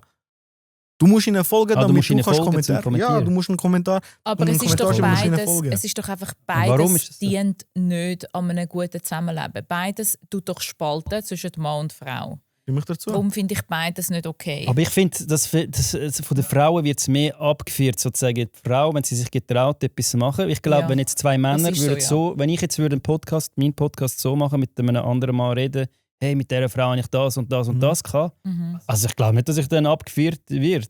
Ja, das ist, glaube ich, so ein gesellschaftliches Narrativ, dass man jetzt im Moment, weil eben die Frauen ja immer noch ein bisschen benachteiligt sind, es gibt einen Lohngap, es gibt immer noch ein bisschen patriarchale Strukturen. Es ist immer noch so, nein, jetzt etwas zum Beispiel. Gibt es da wirklich, Ja. dass Frauen weniger verdienen als Männer? Es gibt eine Initiative, die ja analysiert, algorithmisch, du bist ja in diesem Bereich algorithmisch, wie viel Medienberichte zum Beispiel die Stimmen von Experten von Frauen sind und wie viel von Männern. Frauen 18%, das wäre nicht notwendig. Also wir müssen da noch ein bisschen einen Weg machen. Definitiv. Und das ist der Grund, dass wenn dann Frauen kommen, und ich finde, darum haben wir in unserem Podcast auch schon gesagt, ich finde es geschmackslos und ich kann es auch gar nicht hören, aber ich verstehe, dass man so Sachen jetzt etwas pushen will. Was mich stresst, ist, dass sowohl ein Manosphere Entertainment als auch eine Thronfolge so beliebt sind, anstatt dass die Leute, die doch gemäßigt für gesunde Maskulinität und gesunde Femininität stehen, die bekommen keine Beachtung. Und das ist schade, aber das sagt auch mehr über unsere Gesellschaft und über unser Publikum aus. Sie möchten das extrem geschockt Sie werden. brauchen das extrem, ja. Leute extremer. Und Genau. auch der Mirko weiss es, auch ich weiss es in den Medien, du wirst es jetzt langsam auch mehr wissen, wenn wir jetzt uns da quasi fast an den Grind würden gehen, dann hätten wir Millionen Voll Aufrufe. Ja. Und wenn wir aber eigentlich eine kultivierte Diskussion haben, interessiert es niemand. Und das hast du ja auch schon gesagt, das ist schade. Und das ist ja der Grund, warum Männer als auch Frauen allein enden. Weil Männer, die auf dem Tinder rumscrollen und die mit 4 Frauen parallel schreiben, können sich auch nicht auf eine einladen. Die enden auch allein. Also es sind nicht nur die Frauen. Frauen allein enden mit 40, enden Männer auch allein 40. Ja. Aber die Schade. Männer, sage ich dir ganz ehrlich, haben es auch nicht verdient, irgendwelche Kinder nachher zu haben. Weil das sind genau die Art von Männern, die genau die Frauen würden unterdrücken, wo sie würden kontrollieren, wo sie würden auseinandernehmen wegen irgendwelchen Kleinigkeiten. Und wegen dem Thema, wegen dem Gender Gap. Ich sage dir ganz ehrlich, wenn das jetzt wirklich so extrem wäre, dass Frauen so viel weniger verdienen als Männer, wieso tun ich oder du als Unternehmer, wieso tun wir nicht einfach nur Frauen einstellen? Hey, aber Man hat weniger Ausgaben. Da muss ich etwas Sind wir anderes gleich droppen. kompetent? Da muss ich etwas anderes droppen. Ich bin als Unternehmerin, habe ich auch Leute eingestellt. Mehr Freelance, nicht so fixe Angestellte, aber Freelance und dafür viel. Immer wieder Videografen, immer wieder so. Und es ist leider so, dass Frauen schlecht verhandeln. Und ich verdiene nicht weniger wie ein Mann, weil ich gut verhandle. Und es ist leider so, die Frauen, die Fotografinnen, Videografinnen, ist leider so, sie sagen, hey, ich komme das erste Mal gratis für dich arbeiten und wenn es dir dann gefällt, kannst du mir dann das zahlen, was du willst. Hey, sorry, aber gesagt. ich bin an meinem letzten Podcast gehatet worden, weil ich genau das gesagt habe, dass Frauen weniger gut verhandeln. Ich habe sogar extra gesagt, hey, liebe Frauen, tun besser verhandeln. Ihr könnt viel mehr rausholen, als ihr eigentlich zugebt, als ihr euch zutraut. Und aber ich bin gehatet worden, weil ich es gesagt habe. Nein, es ist leider so, und Männer ist, also das ist meine persönliche Erfahrung jetzt einfach, und bei Männern ist es so, dass sie am Anfang sagen, ich will 1500 Stutz und ja, sie haben ein bisschen, sind es vielleicht sogar aufblasen. Und Männer muss ich manchmal oben runterholen und muss sagen, Dude, es macht im Fall jemand anders auch für 500. Geil, Mann. Ja, fix. Und bei den Frauen muss ich ein bisschen pushen und so sagen, hey, du wirst von Anfang an gezahlt und alle kommen das Gleiche über. Das ist mein Ding. Und ich bin auch, wenn ich natürlich in Lohnverhandlungen reingegangen, dann bin ich teilweise 40% aufgegangen von dem, was sie mir zahlen wollten. Aber zum nachher bei 35 oder 30. Ja, also, absolut. Man fängt hoch an und geht nachher ab. Das ist klassisches Verhandeln. Das hat nicht mit Mann und Frau zu tun. Und man muss fairerweise auch noch dazu sagen, zum meinem Weg, ich bin teilweise beraten worden von Männern. Du bist? Ich bin teilweise beraten worden von Männern. Aha. Also ich kann es jetzt auch allein, aber Fair. bei mir aber sind schon irgendwann Mentors da gewesen, die gesagt haben, hey, nein, du hast viel mehr Wert, du kannst viel mehr rausholen. Du kannst 5000 Stutz verlangen für die Moderation. Und ich hätte vielleicht gedacht, oder? Was ist ein Monatslohn vorher? Habe ich 5000 Franken verdient im Monat? Ich kann doch da nicht an 2 Tagen 5000 Franken verlangen. Und ich hatte dann schon auch teilweise Männer gehabt, aber es gibt auch Frauen, die das können. Also es ist so ein Skill. Logisch. Etwas anderes noch, ich bin als Journalistin ja oft in der Straße rumgegangen, Voxpop sagen wir dem, Umfragen. Leider ist es so, wir müssen doppelt so viele Frauen fragen, ob sie etwas sagen wollen, damit wir nachher vielleicht 30-40% Frauen haben. Also dass dann 3 oder 4 Frauen von 10 Stimmen sind. Und alle Bärli, die wir fragen, merkst du schon, du weißt es schon, wie sie ihn anschaut und er soll etwas sagen. Und das sind halt so Momente, wo natürlich die Frauen können es dann selber in die Hand nehmen. Und anstatt dass man grusig umwüten und den Paradeplatz vandalieren, könnte man auch einfach mal seine Meinung sagen. Wenn eine Journalistin kommt und sagt, möchtest du etwas zu dem Thema sagen. Aber wenn du das machst, wirst du nachher cancelled, gehatet und wirst auseinandergenommen von all deinen Mitmenschen und Leuten. Wenn man das sagt. Ich meine, wo... Ich habe es jetzt gerade gesagt. Aber, fair. Ja. Aber jetzt kommt, wenn du jetzt überlegst, ich meine, du siehst es von mir kommen. Das macht Spaß. Hey, man hat mir gesagt, ich sage ein Drecks-Jugo-Grind. Jugo-Grind, verdammt. Hey, weißt du, was ich mir gedacht, als ich das gelesen habe? Slušaj, Brate. Ich weiß, ich verstehe ein bisschen, aber sehe ich wirklich aus, als wäre Indien Ex-Jugoslawien. Wenn du Rassismus... Also wie in Schweiz, ich sehe einmal nicht aus. Ja, aber sind wir ehrlich, sehe ich aus wie ein Jugo. Ja. Nein. Mit allem Respekt, also weißt Aber es gibt Leute, die einfach mit diesen Standardbeleidigungen kommen. Ich meine, das höre ich ja auch. es macht keinen Sinn. Keinen Sinn, null Sinn. Ich bin ja schon als Jugo bezeichnet worden, was null Sinn macht. Ja, aber weißt du, man kann dann immer sagen, weisse sich, ja, komm. Aber hey, ich selber, meine Jungs und so, wir sind diskriminierend, wir sind rassistisch, aber alles im Kontext, im humorvollen Bereich. Ja, ich meine, ich mache mich auch lustig über Inder, die Gesichter und so. Fix, scheißegal. Strassendings, was mit den Scheichen gehen. Ich schwöre, Blumen verkaufen und so. Nein, ich habe selber im Callcenter gearbeitet, wie ein richtiger klassischer Inder. Ihr beide, ja? Callcenter. Ja, fair, stimmt. Ich bin Taxi gefahren wie ein Inder. Aha. Also von dem her, ich fühle das. Aber ein das Thema finde ich noch mega spannend, wo du hast mir das gesagt vor dem Podcast, weil Frauen haben dort mehr Recht. Zum Beispiel, wenn es darum geht, ein Kind abtreiben. Der Mann hat keine Chance, um dort irgendwie mitreden. Das stimmt, ja. Obwohl, weil er es halt nicht in sich trägt, er muss weniger machen, aber er kann ja nicht mehr, er kann ja nichts dafür. Was soll ich machen? Also jetzt, hold your horses. Was heisst weniger machen? Ja, Bro, ich kann nicht das Kind, ich habe kein... Der Mann kann auch dafür sorgen, dass das Kind nicht entsteht. Wenn er sich ein bisschen mit, also wie sagt man, Nein, aber wenn es ein Wunsch, wenn der Mann will das Kind zum Beispiel, aber die Frau will es abtreiben, der Mann hat gar keine Chance. Ja, aber ich glaube, als Mann muss man vielleicht auch ein bisschen aufpassen, wo man überhaupt potenziell ein Kind erstellt. Und du denkst nicht, als Frau musst du ein bisschen aufpassen? Nein, aber ich meine in einer Beziehung. Nicht einfach so, wenn ich im Ausgang irgendwo... Aber in einer Beziehung willst du dann vielleicht das Kind auch behalten. Ja, aber manchmal will es vielleicht die Frau abtreiben. Fragt irgendeine Frau, was der Mann genau will. Es heisst jedes Mal, my body, my choice. Ja, das ist so. Aber was ist mit dem Mann? Nur weil wir keine Kinder können produzieren, heisst das ja nicht, dass wir gar keine Interesse Du musst dafür auch haben. nicht gebären. Fair. Aber Ja, vielleicht wollte ich Vater werden. Ich rede jetzt Ja. für die Allgemeinheit. Vielleicht wollte ich Vater werden und meine Frau hat mir die Entscheidung weggenommen. Um was geht es bei My Body, My Choice? Es geht ja genau darum, dass einem die Entscheidung nicht weggenommen wird. Ich glaube, es Aber muss dann eine sollte man doch auch den gemeinsame Mann Entscheidung sein. Absolut. Ich meine, es müssen ja beide wählen. Absolut.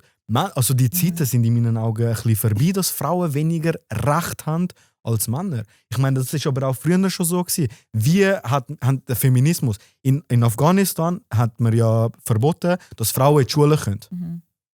Ich sage dir ganz ehrlich, meine Reaktion war gut. What?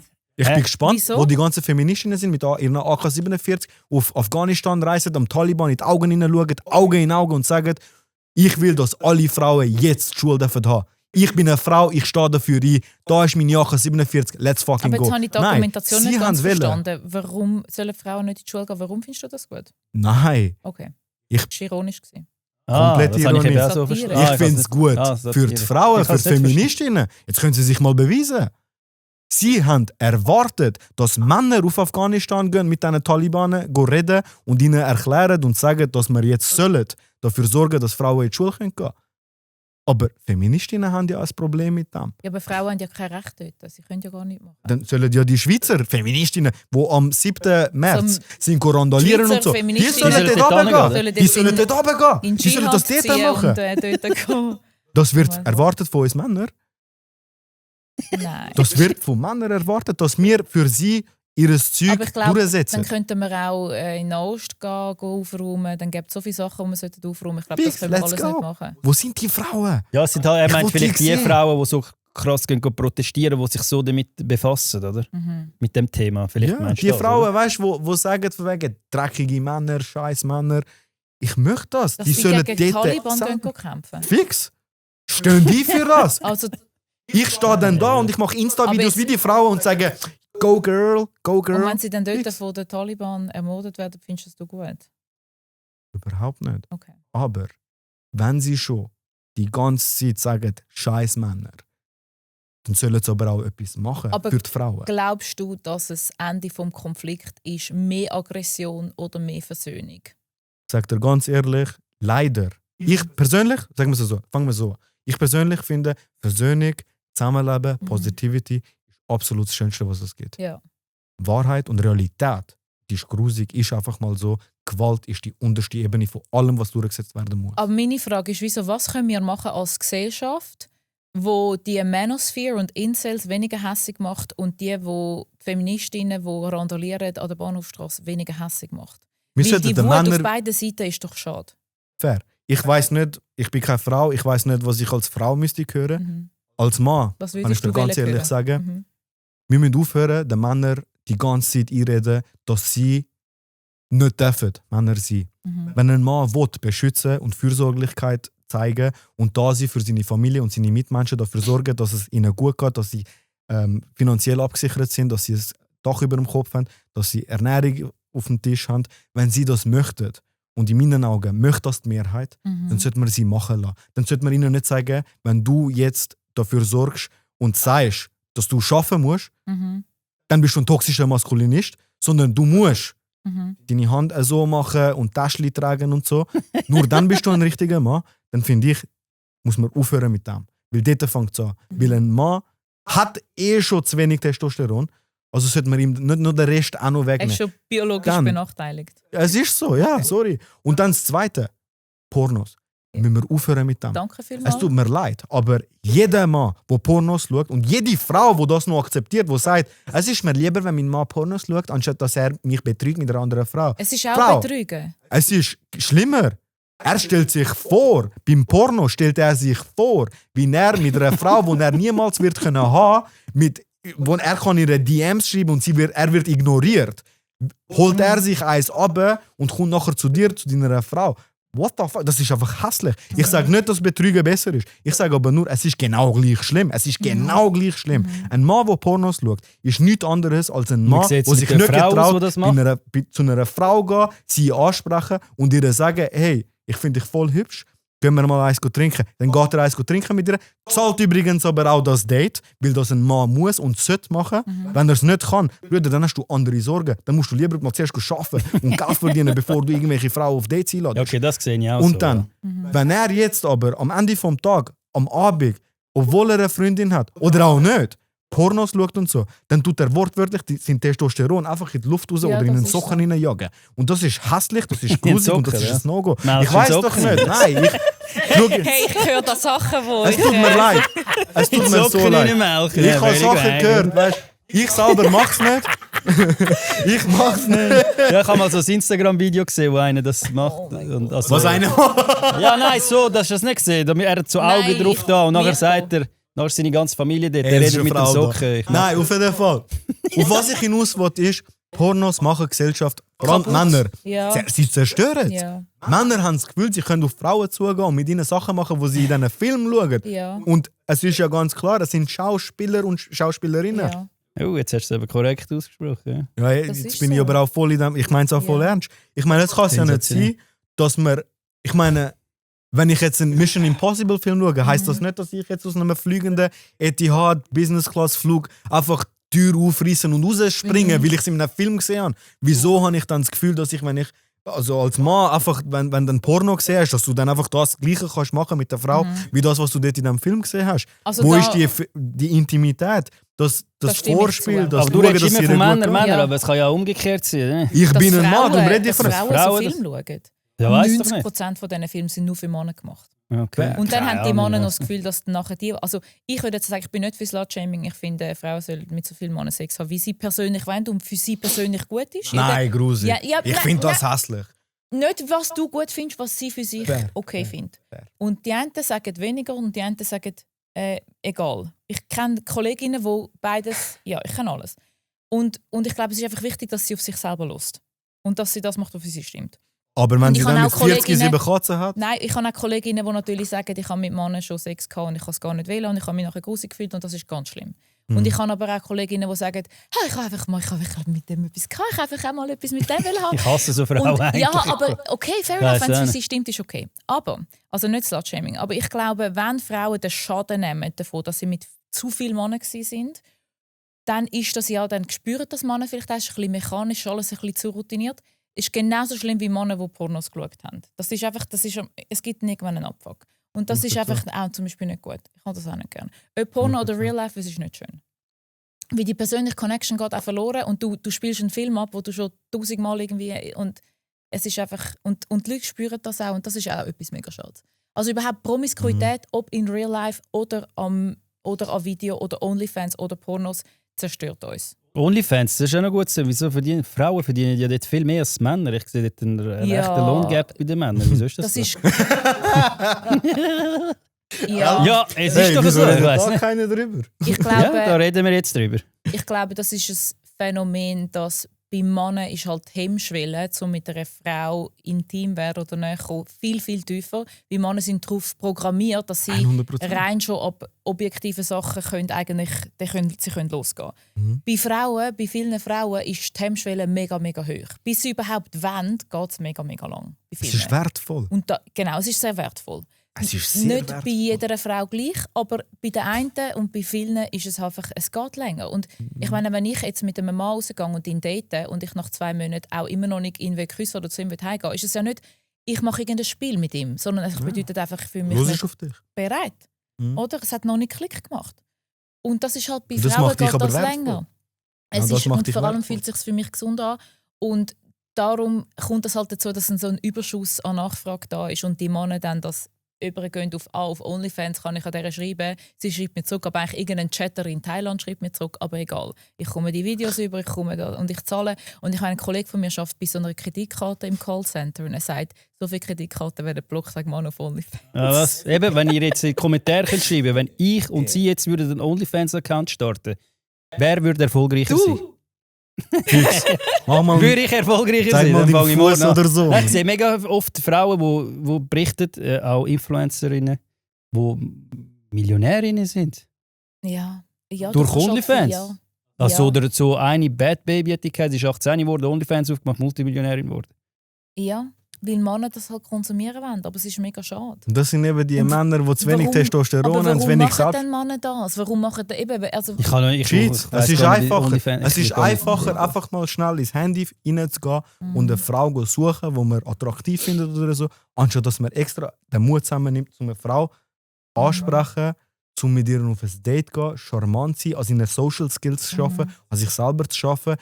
Man muss irgendwo auch einen Status haben. Ich glaube nicht, dass du jetzt irgendeinen Mann würdest nehmen, der selber irgendwie auf Sozialhilfe angewiesen ist und voll der Junkie ist. Weil du selber hast einen gewissen Wert. Du würdest selber sagen, hey, ich will einen Mann, der mindestens das Gleiche erreicht hat im Leben wie ich, damit wir uns weiterentwickeln können, dass wir etwas Schönes zusammen erschaffen können. Also ich kann dir sagen, auf was ich schaue. Ich schaue auf Zuverlässigkeit und emotionale Regulierung als erstes. Was ist emotionale Regulierung? Wenn er seine Impulsiv? Emotionen in Kontrolle hat. Ah. Und das bedeutet auch, ich meine, jemand, der gut emotional reguliert, geht auch, ob Mann oder Frau geht weniger fremd, ist besser meistens im Geschäft, weil sie nicht einfach so austicken. Und auch wenn du einen Streit hast, sie kommen schnell wieder runter und man kann schnell wieder ein ruhiges Gespräch führen. anstatt Okay, ja. irgendwie. Ja, voll. Und Zuverlässigkeit, ich glaube, das ist fast wichtiger als Stärke oder wie viel Geld er verdient, weil das bedeutet einfach, wenn er etwas sagt, dann weiß ich auch, dass das wird passieren. Und ich finde zum Beispiel, viele Männer haben das nicht mehr. Die sagen oder? Und das erzählen mir auch viele Kolleginnen, sie daten Mann und sagen, so wie er in den ersten 3 Wochen oder in den ersten 3 Monaten ist, das hast du nie mehr. Weil am Anfang stellen sie sich als etwas dar und nachher bröckelt die Fassade und hinten dran ist ein Lauch. Da habe ich... Können wir schnell eine WC-Pause machen? Musst du rupfen, oder? Ja, Mann. Ja, easy. Rupfen. Was hast du gesagt vorher noch? Sorry. Männer sind so in den ersten 3 Wochen oder 3 Monaten sind sie eine Fassade. Sie stellen Aber das etwas gibt es doch dar. auch bei Frauen. Ist das auch so? Ich weiss, das weiss ich halt nicht, gell? Ich Nee. date keine Frauen. Also das meine ist Frau wirklich so. nicht. Ja. Aber früher und so, Ja. ja, am Anfang sind sie mega lieb und alles und nachher die grössten Eben, und das ist im einfach- Strich oder so. Also man sagt, Ja, nice. weil sie mit jeder Nacht hörst, der hat etwas mit der gehabt, der hat mit der etwas gehabt, jeder Kollege. Ich so, hey, was ist da los, was ist das? Also Ja, Punkt Chlamydien Nummer und 1, so. ich selber sage, Hey, du nein. bist Produkt von deinen 5 engsten Kollegen, ganz Ja. einfach. Du bist genauso, wie deine 5 engsten Kollegen sind. Wenn deine 5 engsten Kollegen nichts nutzen, Findest? Junkies sind oder so, dann bist du genau gleich in Ja, aber meinen warte, Augen. ich habe eben nur Junkie-Kollegen gehabt. Also Immer gehen wir schon. zurück zum Lauch.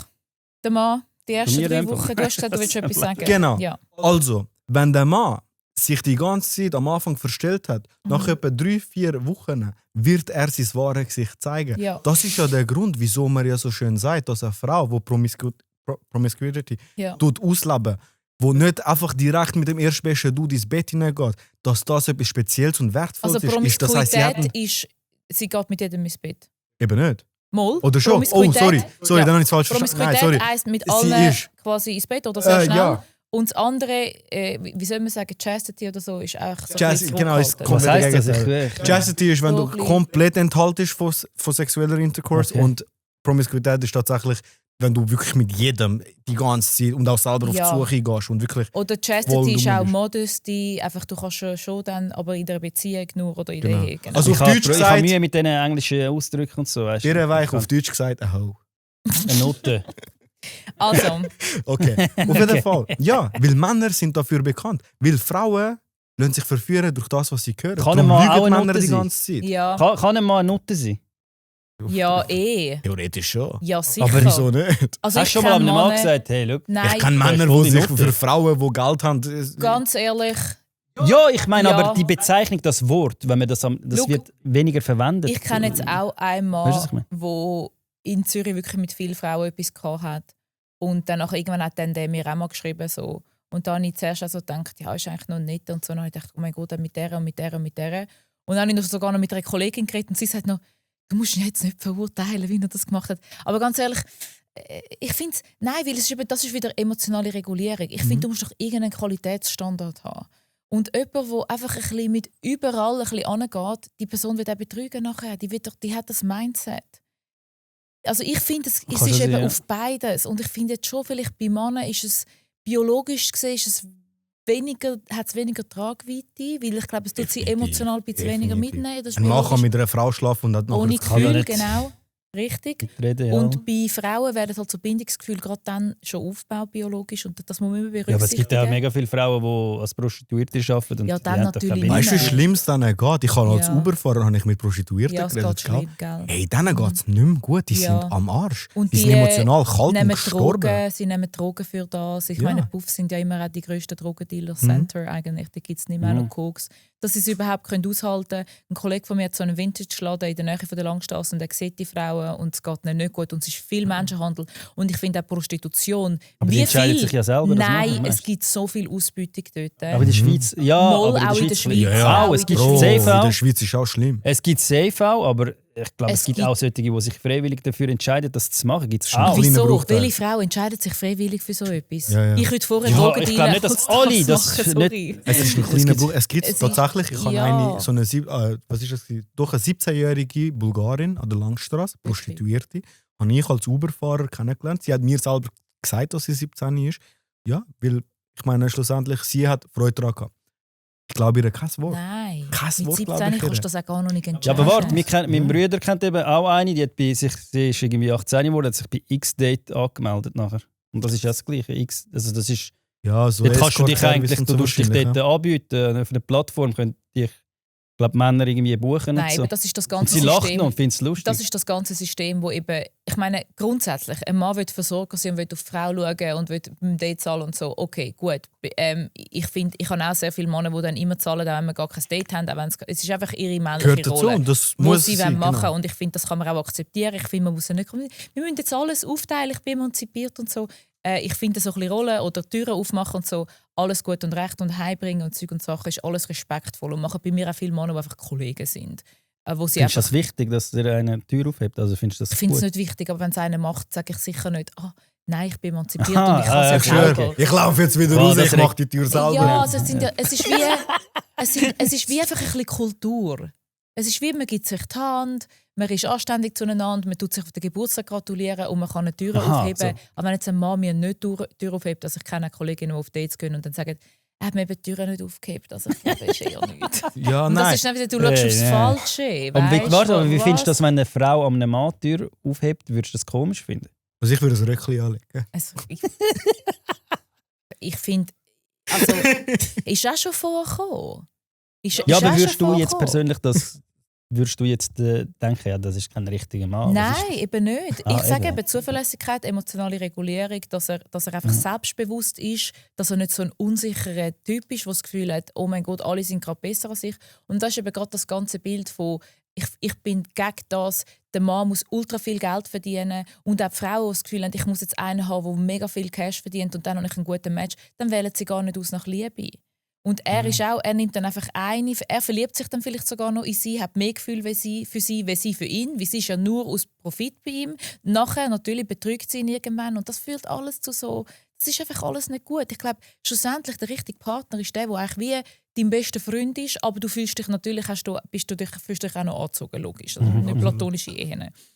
Aber es ist wirklich dein Best Friend, du kannst dich selber sein, du kannst dir eigentlich quasi alles erzählen. Nicht, dass man alles muss erzählen muss, ich glaube, man kann immer so seinen eigenen Garten noch haben.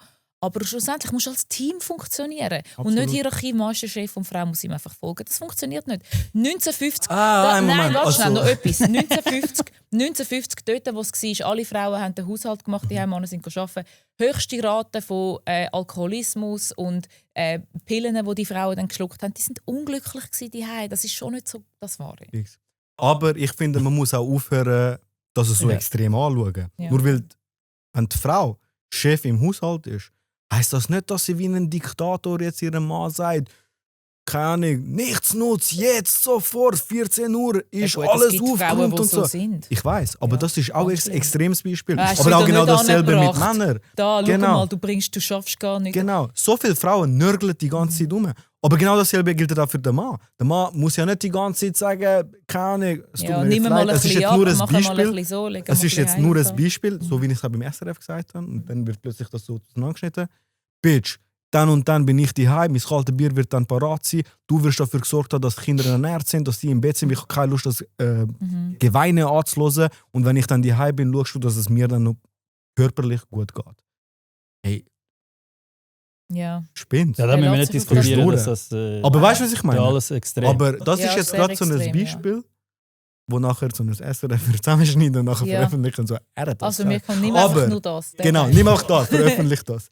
Aber jetzt, nein, wirklich, go for it. Ich schwöre dir, ich bin down dafür, weil die Leute, die wirklich interessiert daran sind, werden nachher den Podcast sehen und dann würden ja wissen, was es vorher Also aber zurück zu der Ursprungsfrage. Aber jetzt, genau. Ja. Jetzt, um auf das zurückzukommen. Ich persönlich bin der Meinung, dass Männer aufgrund von ihrem Testosteron genauso impulsiv werden, unberechenbar werden, die ganze Messerstechereien gegenüber irgendwelche unbekannte, unbewaffnete Leute, die einfach nichts mit dem Ganzen zu tun haben, die angegriffen werden von diesen Männern.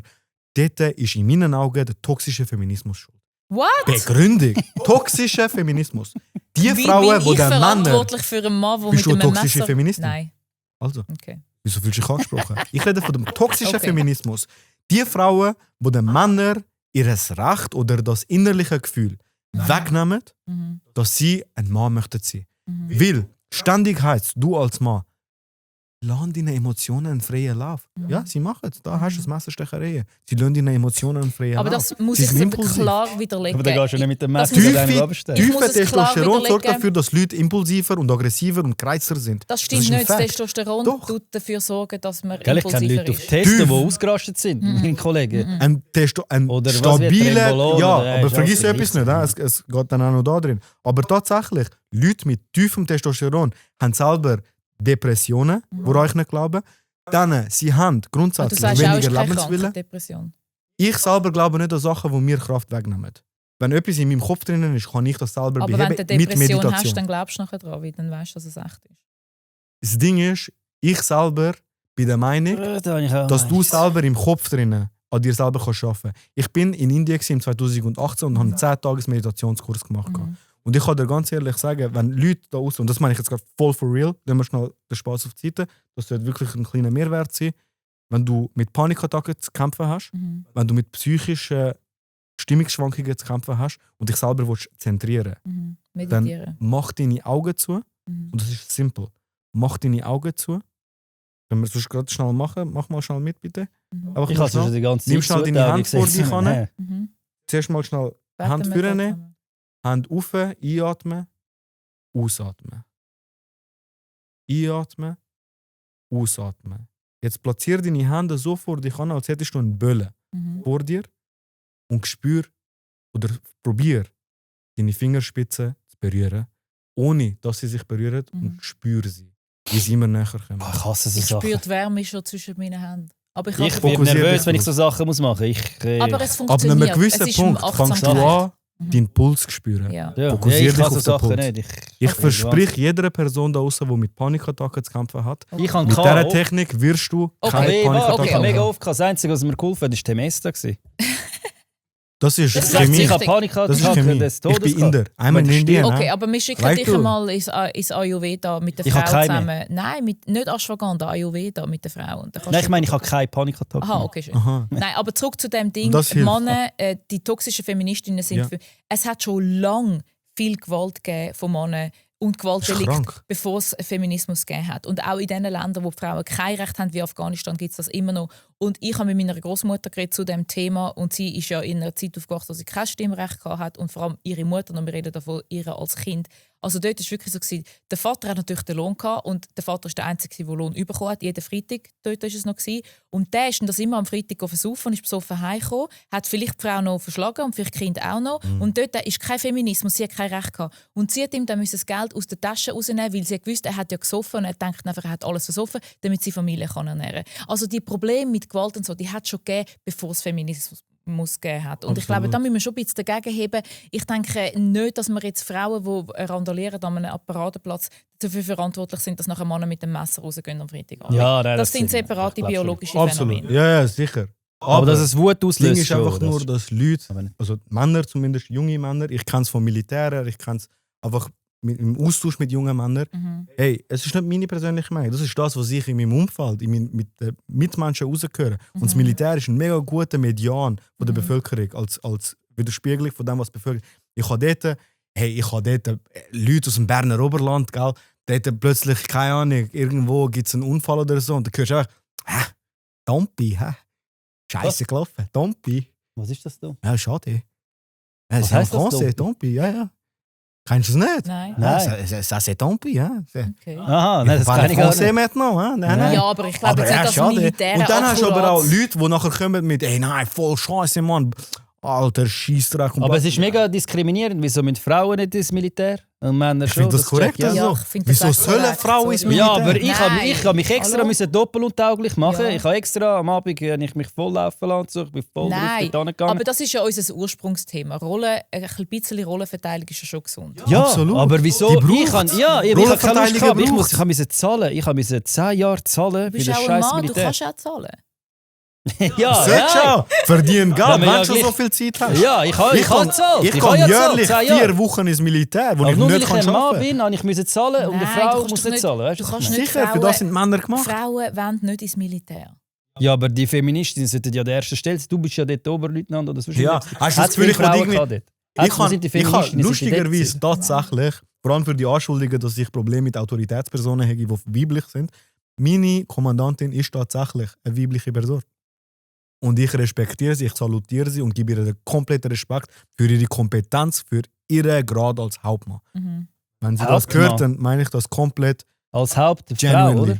Hauptfrau. Es gibt keine Hauptfrauen. Hauptmann. Nicht mehr. Es ist trotzdem Nicht ein mehr. Hauptmann. Es ist Hauptmann. Jawohl. Okay. Und das fühle ich am Militär. Der Grad heisst Hauptmann. Punkt. Okay. Auch wenn sie Ob das eine Frau ist oder nicht, ist völlig egal. Würde sich Feministen Ihre da nicht Kompetenz. einverstanden? Feministen können mir nicht Schuhe blasen in diesem Thema. Weil ich persönlich finde das Richtige so. Jetzt, wenn du. Es gibt nur Soldaten. Es gibt keine Soldatinnen. Und Gibt's nicht, tatsächlich kann Mal, ich eine es gibt auch weibliche. Soldatin. Ja, aber Ich im weiss. Militär, weißt du, als offizieller Grad gibt es nur männliche Versionen. Es hat Gibt's nichts nicht. mit Diskriminierung zu tun, sondern es Aber ist hat es einfach nur viele Frauen Einfachheit. gehabt dort? Es hat tatsächlich, wenn es mich nicht täuscht, etwa 10-13% Ich bin sind Gott davor, aktuell wenn ich nicht Frauen. ins Militär muss. Aber ich muss ehrlich Ja, sagen, ich auch. ich Das ist habe mega. ich habe einen weiblichen Soldat bei mir im Zug gehabt, schon als ich Leutnant geworden bin. Und sie war genial in der Organisation. Gell? Mhm. Also wenn es darum gegangen ist, dass wir irgendwo hin sind und dort einen Ja, Liegeplan Frauen müssen können viel machen besser und. organisieren. Frauen haben, Nein, also sie hat das Shit im Griff gehabt. Mhm. Und für das habe ich sie auch gesetzt. Mhm. Weil ich gewusst habe, das ist ihre persönliche Ja, Stärke. eben, und sie wäre jetzt nicht Aber- bestens eingesetzt, die heim Soße kochen. Den ganzen Tag. Das kann sie aber auch. Sie ist ein bisschen speziell, Okay. sie macht das noch tiptop. Aber was sie zum Beispiel nicht so gut gemacht hat, ist körperliche Stärke. Okay. Das war nicht ihre Stärke. Gewesen. Okay. Sie ist nicht riesen Fetzen und weiss Ja, Gott aber was. ich sehe im Gym haben Frauen, die sind doppelt so breit. Also Viel. Es gibt auch Frauen, die sich Testo die würden spritzen mich und flattern, so. ich mache gerade ein Hindernissalto. Aber ich glaube, am Ende ist es wichtig, dass jeder das kann selber entscheiden kann. Und Genau. dass man sicher auch nicht irgendwie traditionelle Rollenverteilung schlecht redet. Oder das ist eigentlich das Thema vom Podcast. Ja, das ist die ist eigentlich- traditionelle Genau. Und Rollenverteilung ich persönlich besser? sage, es braucht es. Traditionell, aber dann wäre ja die Frau Traditionell nicht im Militär. Gut, vielleicht ich ein bin gesundes Chef von ihr, Maß, wenn sie das muss jetzt ja da ist, im Vergleich zu 80 Soldaten, männlich, und Ja. eine Frau dazu, dann ist sie einfach Quote. dann ist sie halt dabei. Ich meine, ich behandle sie deswegen nicht besser oder schlechter, sondern ich behandle sie wie ein Soldat. Aber ist es Ich nicht, behandle sie als Angehörige der Armee. ist es nicht individuell und jedes Paar kann selber für sich entscheiden? Die einen Väter wollen vielleicht auch einen Papi-Tag haben, die wollen vielleicht einmal die Heim sein und auf die Kinder schauen. Aber das Männer, die das das entbindet wollen. sie ja nicht vom Rollenverteilung. Aha, ja, da kann ich ja mitreden. Hast du auch einen Papi-Tag? Du Ich habe einen Papi-Tag, aber meistens bin ich dann da einen Podcast aufnehmen oder so. Aber sie muss eben am Morgen noch in Dings. Aber früher haben wir immer Papi-Tag gehabt und ich habe mit meiner Tochter selber etwas unternommen. Ich bin in Sconyland und sonst irgendwo. Eben, Sie hat sich das mega ist, Freude. ja, Das ist verdammt wichtig. ist wichtig, ja. Absolut. Eben. Aber das entbindet Und das haben ihn wir ja ja nicht dank von der dem Rollenverteilung, Feminismus. dass er muss Geld verdienen muss. Aber das haben Dass wir er ja. soll Geld verdienen. Ja, Dass aber er der Hauptverantwortliche ist für die Finanzielle. wieso muss er das macht doch auch vielen Männern einen mega unnötigen Druck. Von Ja, Frauen es macht einen auch. Druck. Eben, warum? Aber Kein das ist eine unnötiger. Kultur, Das aber schau, bringt ihn Er weiter. ist Inder, bei meinem Vater ist Süditaliener. Das ist, Also ich glaub, erzähle mal es hat auch noch ein meine bisschen mit der Story. Ich Kultur. erzähle mal noch meine Story. Ich bin einmal in einer Beziehung gsi, wo es so war, dass der Mann quasi das ganze Geld verdient hat. Und ich bin verlobt gsi, ich bin kurz vor der Heirat gestanden und ich habe dann das Ganze abgelassen. Weil ich einfach gemerkt habe, er schaut auf mich, ich muss nicht arbeiten und ich kann einfach nur, wie Stay-at-home-Girlfriend ist das gewesen, das Konzept, oder? Wirklich nur so, noch ein bisschen Nägel machen und ein bisschen so. Aber ich habe gemerkt, ich kann entscheiden nichts über mein Leben. Und Hat er er hat alles entschieden? alle Fäden, natürlich hat er alle, es ist ein Machtverhältnis. Er Also hat wie, der Strippenzieher hat gesagt, du kannst jetzt nicht in den Ausgang, du kannst jetzt nicht Er hat das, oder? entschieden, wenn er mir Geld gibt, wie viel. Aha, ja, okay. Ja, Nein. ich habe nicht gearbeitet. Woher kommt das Geld? Ich habe auch Kosten. Also wenn ich Ja, du bist gar nicht frei, du ich bist bin abhängig null voll. frei. Er kann entscheiden, wo wir in die Ferien gehen. Er entscheidet, wo wir gehen. Ach, du hast nicht können mitentscheiden. Er hat Sachen gemacht wie, hey, komm, wir gehen in das Restaurant, wir machen zusammen Dinner. Plötzlich sind 10 Leute, für 10 Leute reserviert. Und die Leute machen Party. Ich kann nichts selber entscheiden. Und er hat mich gut behandelt, er hat mich auch geliebt und er hat mich jetzt nicht irgendwie so betrogen oder so. Aber es war für mich fast schlimmer gewesen, wie er mit mir umgegangen ist. Ich bin ein Accessoire von ihm. Meine Frau So würde sich genau so direkt eine- scheiden lassen von mir, wenn ich das würde mit ihr machen. Ja, und weißt du, was ist das Problem? Es ist eben, weil du hast jemanden, der sehr viel mehr Geld hat. Es war so quasi die Andrew Tate-mäßige Modell gewesen. Ich hatte nichts, er hat alles gehabt und er hat mich kontrollieren. Und ich habe mich dann nachher getrennt, ich habe die Hochzeit abgeblasen und nachher habe ich gemerkt, weil meine Eltern haben all das auch gehabt, meine Mutter hat auch nicht gearbeitet. Haben wir schon den Termin gehabt? Den Termin haben wir schon gehabt, Einladungen sind schon raus. Und, was? und meine Eltern sind halt auch so gewesen. Ich habe das immer gesehen von meiner Mutter, dass sie nicht gearbeitet hat, seit ich quasi seit sie schwanger ist mit mir, hat sie nicht mehr gearbeitet. Bis heute. Mein Vater zahlt alles für sie immer.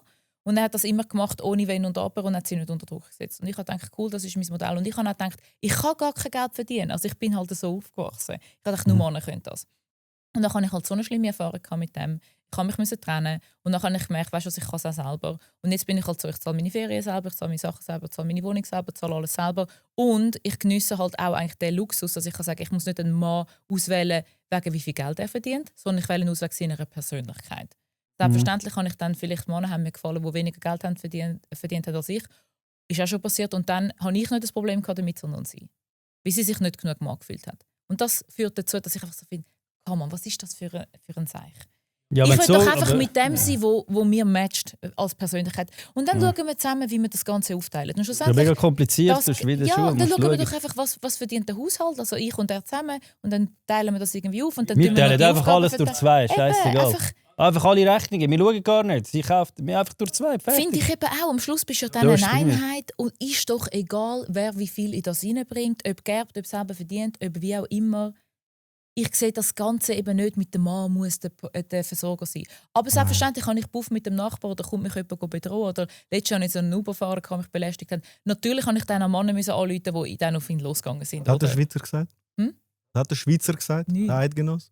Nicht, das Der sind Schweizer. Ja, das ist ein Schweizer. der gewesen, Araber und die Albaner sind dann auf ihn losgegangen. Aha, ja, der hat es geklopft und Hast du mal- gekrabbelt und hast du aber mal einen ja. Eidgenoss gefragt? Ja, Was- sie machen was sollst du nichts. machen? Ja, du hast ein bisschen blockieren, du hast ein bisschen nicht zurückschreiben. Ja, das ist Das ist mein Hauptproblem.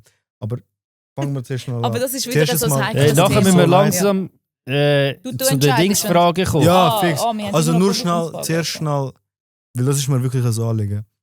Ja. Zu mir voll mega leid.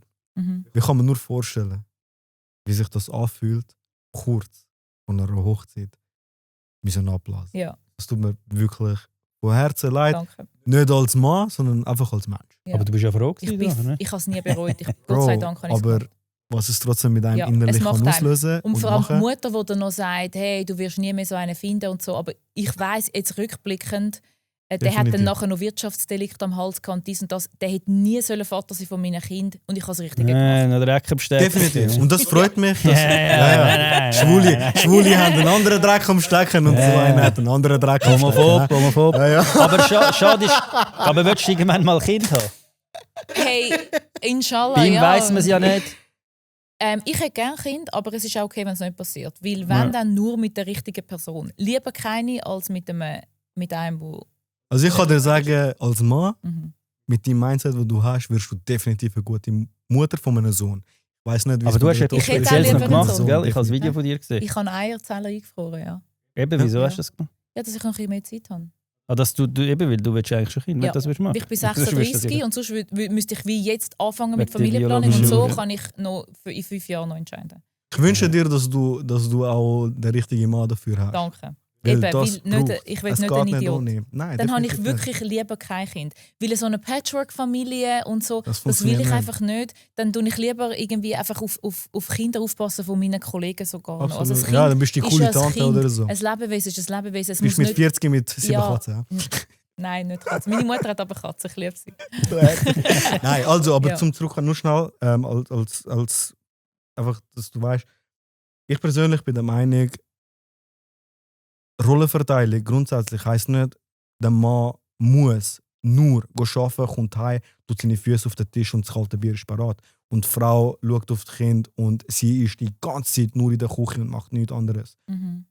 Ich meine, ich selber habe mich eingesetzt für meine Mutter. Mhm. Ich habe mich eingesetzt dafür, dass sie kann und tut arbeiten, weil sie es hat wollen. Mhm. Meine Mutter ist ich bin 28, sie ist vor 29 Jahren da angekommen, Mhm. hat probiert Sprache zu lernen, während ich schon da auf der Welt war. Ein junger Sie Schnaufer, hat ja. sich, ja, im Vergleich zu euch, okay. Ja. Aber sie hat sich den Arsch aufgerissen zum Sprachlernen, auf mich zu schauen, während sie noch auf den Haushalt geschaut hat, während sie noch einen Beruf gewechselt hat, also die Anerkennung von Pflegefachfrau. Mhm. Heute, nach 28 Jahren, und ich bin verdammt stolz auf meine Mutter, sie ist Pflegedienstleitung. Krass. Und sie schafft. Mhm. Sie schafft vielleicht nur 60%, weil ihr wichtig ist, Ja. dass sie auf mich in den Brüder kann schauen Ich zum will auch nur Beispiel. 60% arbeiten. Absolut. Meine Frau schafft Aber 60% sie an der Stelle, schafft- muss ich sagen. Ja. Sie schafft und sie zieht ihr Ding durch. Mhm. Ich finde, meine Mutter ist es für mich in meinem Umfeld ein starkes Beispiel von Mhm. einer starken Frau.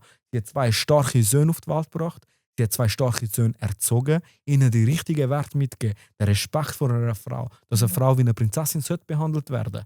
Ob das wieder zurückkommt, liegt an der Gesellschaft. Aber Eben. wir sind so erzogen worden, dass wir Frauen auf Hand tragen. Ein anderer Mann, dass man dem auf Augenhöhe in die Augen schaut und sich niemals unterdrücken lässt, aber auch niemals drüber stellt. Dass man auch niemals das Gefühl hat, von wegen, ich bin besser als mein Gegenüber.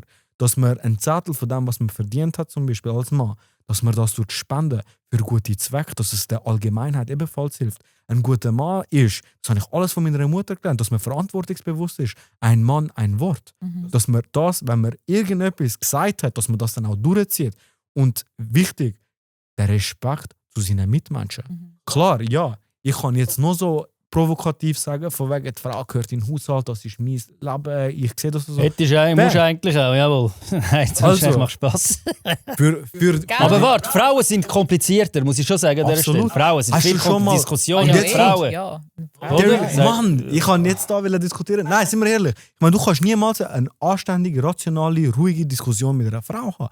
Jetzt Ja, kommt okay, kannst nicht alle in den das Topf. sagen, als ob das jede Frau betrifft. Aber Aber wir ich muss verallgemeinern. wir Ich analysieren muss einfach- verallgemeinern. Wir analysieren mehr Nuancen und wir haben andere Kommunikationsbedürfnisse. Ein Mann zum Beispiel kann vielleicht sagen, okay, machen wir am Freitag ab und dann ist für ihn das gut. Okay, machen wir am Freitag ab. Eine Frau denkt dann 2 Tage vorher, warum hat er sich nicht gemolden, freut er sich noch? Das ist schon ein bisschen so. Das Absolut. Ist ein bisschen so. Und ein Mann dann soll das fragen wir respektieren. ChatGPT, wir fragen die Kollegin, wir reden jetzt mit der Mutter durch, ja, will er denn überhaupt noch? Und dann am Schluss kommt am Freitagmorgen eine Nachricht, ich glaube, du willst mich gar nicht sehen. Und der Mann denkt so, Was? Ja, Und das ist ja, auch so voll etwas. unnötige Diskussion dann. Ich sage meinem kleinen Bruder, das sind sage halt ich andere selber. Bedürfnisse. Ich sage meinem kleinen Bruder selber, schau, wenn du eine Frau datest, sie kennenlernst und so gut man es mit 17 machen kann natürlich, aber behandle sie mit Respekt. Ja. Schau, Das ist ein Köngel. dass, ja, sicher. Das kann nicht, Dass es- oder? Sorg dafür, dass du respektvoll mit ihr umgehst. Ja. Sorg dafür, dass du ein guter Mensch in der Erinnerung von ihr bleibst, auch wenn es nichts wird. Aber die haben dich ja lustig zusammengeschnitten im SRF. Aber das ist meine Meinung, jetzt merkst du es, oder? Und jetzt, wenn du jetzt zurückschaust, die letzten, was sind das jetzt, knapp 2 Stunden, merkst du wahrscheinlich selber, man kann einiges so zusammenschneiden, dass ich die grösste Das Frau weiss ich habe in den Medien geschafft. Ja, fair. Ja. Mit wem Ja, bei ihr reden? musst du es nicht sagen. Aber Also weißt du, kommen wir was zu ich den meine, oder? Zuschauerfragen. Mhm. Sind ein paar, also Zuschauer, ich weiß nicht, wie man dem sagt. Einfach in den DMs haben sie mir da ein paar Sachen gefragt. Aber ich habe sie gar nicht gelesen vorher, muss ich sagen. Ich bin sehr gespannt. Ich tue eben das immer so das erste Mal. Männer Du würden machst sogar es eine. spontan. Schau, Männer würden sogar eine nehmen, die im McDonalds arbeitet und broke ist. Aber würdest du das auch umgekehrt so? Also, Bis ist es an ehrlich. mich? Bisher. Ich weiß nicht, ich habe einfach dich Ja, angeschaut. Also ich kann meine ich Antwort, habe eine aber Meinung. bis Ich habe eine ehrlich. Meinung. Ich glaube, wenn du datest, ist immer am besten auf Augenhöhe, dass du das Machtgefälle nicht hast. Ja. Wenn jemand sehr viel mehr Macht hat, auch wenn es eine Frau ist es nicht gesund. Das heisst, wenn einer im McDonalds arbeitet, dann sollte er schauen, dass er ungefähr in seinem Umfeld hast, dann bist du ja auch mental und emotional auf der gleichen Augenhöhe. Und ich finde aber auch, die Frauen, die broke sind und im Service arbeiten, sollten sich nicht probieren, einen Millionär zu angeln. Ihr seid nicht auf der gleichen Ja. Augenhöhe und das führt meistens zu Problemen. Wahre Liebe ausgeschlossen, das kann auf beiden Seiten immer passieren, aber in den meisten Fällen ist es ein abgekartetes Game dann und sie werden ausgenutzt und sie stehen 5 Jahre später allein da. Deine Meinung? Sensationelle Antwort gewesen. Genau so habe ich es mir vorgestellt, die Antwort. In meinen Augen, Ich sehe es wenn, auch so. wenn die Frau im McDonalds schafft. Nein, wenn du jetzt weißt du, ob es umgekehrt, also Männer ihm seiner Meinung nach würde ein Mann eine Frau nehmen, die im Ja, McDonalds das ist so schafft und eine- kein Geld hat, ist kein Problem. Aber ob das umgekehrt auch so wäre. In meinen Augen. Wenn jetzt der Mann im McDonalds, aber es ist mega abwertend für McDonalds. McDonalds ist der Mit grösste, Scheißegal. ist der grösste, und ich sage es jetzt nicht, ich fluche nicht, aber es ist der grösste, ihr könnt es euch vorstellen. Der grösste Und Saftladen es für ist Vitamine. genau, Nein, ja, es ist keine Nahrung, das ist keine birrenweich, Nahrung. genau, es ist ganz unterste vom Untersten. Niemand will das essen, ich habe das in sicher über 10 Jahren nicht mehr gegessen. Und ich muss auch sagen, wäre ich jetzt ein Mann, Bringen heim. würde ich sagen, eine Frau, die im McDonalds schafft, kann sie dann meine Kinder erziehen? Ist denn das kultiviert auf dem Level, wo ich mir wünsche, würde ich sagen, nein. Aber es tut mir leid für alle, die McDonalds arbeiten. Manche machen, die einen machen es, wie sie erst gerade in die Schweiz gekommen sind, keine Ahnung. Die einen machen es, wie es Mikrofon. ja, die einen machen es, wie es im Gimmi am Aushilfe, in der Universität am Aushilfe. Klar, eben, ich habe im Service gearbeitet, ich habe Kleider verkauft. Also muss ich mir fragen, was ist der Kontext? Ja. Aber wenn du dein ganze Leben im McDonalds als Aushilfe bist, ja, also ich weiß nicht, ob ich dann überhaupt eine gute Unterhaltung könnte haben mit so einer Person. Aber es ist mega abwertend. Also, Punkt Nummer 1. Wollte ich mit einem Professor. Ja, Nein, klar, warte schnell. ja. Ich bin einmal ich habe mal ein Date gehabt mit dem jüngsten Uni-Professor von der Uni Zürich. Und ich musste sagen, ich verstehe aber nur Bahnhof, von was du redest. Aha. Und das wäre jetzt auch nicht gematcht, weil der war so intelligent gewesen und es war mega nett. Er war ein Junge, gewesen, alles irgendwie. Ja, Der ich kann auch jüngste nicht. Professor ever, Ja. hat auch gut ausgesehen und so. Ja. Aber ich bin dort gestanden und bin so gewesen, okay. Was hat er jetzt Am gemacht? liebsten habe ich doch jemanden, der irgendwie vielleicht auch in der Kreativbranche ist, in der Werbebranche und darum 2 Leute, die bei McDonalds auch gerade arbeiten. Vielleicht matchen sie dann auch miteinander. Ich weiß es nicht. Aber ich kann ja den Job jederzeit künden, oder? Nachher Ja, bei McDonalds. ja. Also, eben, für die einen ist es auch eine Zwischenstation. Du hast gesagt, du bist Taxi gefahren. Also, manchmal ist es eine Station und dann nachher machst du noch etwas aus dir raus. Aber ich glaube schon, dass jeder Mensch, und ich sage nicht, dass dumme Leute und hässliche Leute sind ja nicht weniger wert wie gut aussehende und intelligente Leute, sondern es ist einfach so vergeben. Man kann nichts dafür. Und Je Es geht nachdem, um den was- eigenen Wert. ja. Es Ja. geht darum, was für einen Wert und Status bringst du an den Und Tisch. für mich mit Kolleginnen und mit Männern, wenn ich doch mit ihnen rede, will ich doch, es interessant ist, mit ihm zu reden. Das ist das Wichtigste. Dass du es lustig hast auch. Wenn jemand lustig ist, du kannst lachen, du kannst austauschen. Ich kann ihn um seine Meinung fragen. Es interessiert mich tatsächlich seine Meinung. Egal was es ist, ob es Business ist oder ob es irgendetwas ist. Ob es jetzt ist, ich mache den Podcast, ich will doch, dass ich ihn fragen kann und dass etwas Spannendes zurückkommt. Ja. Ich glaube, ich schaue Ja, auf so logisch. Sachen. Und dieser Meinung, da kann Ja, ich mir ganz jetzt, normal. gerade dort kann ich sagen, ich bin der Meinung, eine Frau wünscht sich das eher, dass ein Mann ihr eine Antwort gibt, wo sie sich irgendwo durch intellektuell auch herausgefordert fühlt. Vielleicht. Das ist meine Erfahrung. Und der Mann nicht so. Ein Mann ist das scheißegal. Wirklich. Absolut. Ich Ja, sage dir ganz also- ehrlich, ein Mann als Mann, wenn ich jetzt... Ja, also, Langweilst Ja, du mag dich ich nicht nicht. mit Frauen dem nicht viel Sender? Bevor Wenn jetzt sie da wieder die ein Hause ist und SRF-Schnitt sagt, wird. Also, wait a second. Ja. Grundsätzlich, meine Aha, Theorie ja, so besagt... dumme meinst du, oder was? Oder? Nein, meine Theorie Ja, sagt, hör auf. im Allgemeinen, und das müssen wir jetzt hure verallgemeinert anschauen, weil ich kann jetzt nicht von der Yolanda reden, wo irgendwo... Ich rede jetzt von der Allgemeinheit. Ein Mann, wenn er eine Frage hat an seine Frau, dann ist das meistens, hat das etwas mit dem Emotionalen zu tun, mit dem allgemeinen Entscheidungspunkt von ist das moralisch korrekt oder nicht. Weil wir Männer verlassen uns sehr gerne auf die Frauen, was die Moral angeht, was die Ethik angeht, weil das erwarten wir von einer Frau. Ob sie jetzt in einem McDonald's schafft, in einem Starbucks schafft, oder ob sie arbeitslos ist, oder ob sie sonst irgendwo schafft, ist völlig egal. Das ist dahingestellt, sondern wir verlassen uns sehr gern, was die Moral, Ethik angeht, auf die Frau. Weil, zumindest ist es bei mir so, meine Partnerin hat grundsätzlich ist einen doch besseren eine, ja. oder auch nicht. Wurscht. Vielleicht ist es Ja, whatever. er ist Nee. so einer, Es der geht parallel, ein bisschen mehr, ein bisschen überall seine Füße im Teich Überall den hat. Kolben Am ausfahren. Schauen. Ja. Genau, ja. Und dass es ja nicht auffliegt, weil sonst hat er nachher die Hause. Nein, also grundsätzlich, falls ich so etwas würde machen, würde jede voneinander wissen. Okay. Also ich würde niemals Spiele spielen. Keine Chance. Für das, ich finde, ein Aber Mann würdest du muss etwas können machen? transparent sein Doch und in so. Polygamie. Hey, Aber es Wir gibt reden nicht über Religionen, die das. das kannst. Nein, ja, aber wir reden jetzt mal grundsätzlich. nicht über das. Grundsätzlich. Jetzt mal nur schnell. Und Grundsätzlich. wenn es eine zuerst mal Frau so- will machen, würdest du sagen, verwerflich Schlampe, aber du sagst, Ja, wenn Wir ehrlich reden bist, jetzt ja, mal warte, nicht wenn schnell ehrlich über das. bist. Grundsätzlich bin ich der Meinung, im Grundsatz, ein Mann kann tatsächlich mit mehreren Frauen etwas haben, am Abend im Ja, wenn Bett die liegen, Frau nur an das die eine akzeptiert, denken. ja. Wenn sie es Nein, nicht nein, nein, nein. Ich meine jetzt nur jetzt aus seiner Perspektive heraus, bin ich der Meinung, ein Mann kann tatsächlich, rein biologisch, kann er. Ich rede nicht von mir, einfach, dass das klar ist, aber ein Mann kann tatsächlich mit mehreren Frauen am gleichen Tag etwas haben und am Abend denkt er trotzdem an seine eine was wahre passiert mit Liebe. ihrer Psyche, wenn er das hat? Nichts. Nichts. Im Vergleich Ja, aber du zu musst einer doch die Frau- Frau finden, die das akzeptiert. Im Ver- Nein, das ist Im auch Vergleich schlecht zu einer Frau passiert ihm nichts. Im Vergleich. Nein, das stimmt. Klar passiert vielleicht etwas. Ja, Ich das muss, stimmt. Entschuldigung, Aber ich muss nicht schnell dasselbe. busy Pause. Ich Busy muss Pause. in die Toilette. Ja. Oh shit. Ah, wir sind bei der Ist okay. Polygamie gewesen. Nein, stimmt. Du Ah, sagst, ja, ein genau. Mann kann mit mehreren Frauen Du hast etwas gesagt, haben du und denkt melkst nachher überall gleich an und so, seine ja. eigene Liebe, aber tut das nicht mit ihm psychisch etwas machen. In meinen Augen nicht so extrem wie bei einer Frau. Mal, wie weißt du warum? Ich erzähle dir jetzt gerade warum. Weil nachher läuft ja nicht immer alles rosig. Du hast immer Konflikte in jeder Beziehung. Dass und er wenn dann du zu ihr dann. geht. Genau. Dann ist er nicht fähig, Aber das um machen das alle. können trennen. Das machen Ah. aber alle. Das ist genau das, wo das Trostpflaster. Das machen Ja, alle. aber dann würde ich Ich kann auch diesen schon- Männern empfehlen, lasst die Finger davon. Ich habe Macht's nicht. Kollegen und habe mit ihnen geredet, die so Polygam und Polyamor das ausprobiert haben und so und wo jetzt eine Frau haben und ein Kind haben und sie sagen, hey, es war einfach ein Trostpflaster gewesen.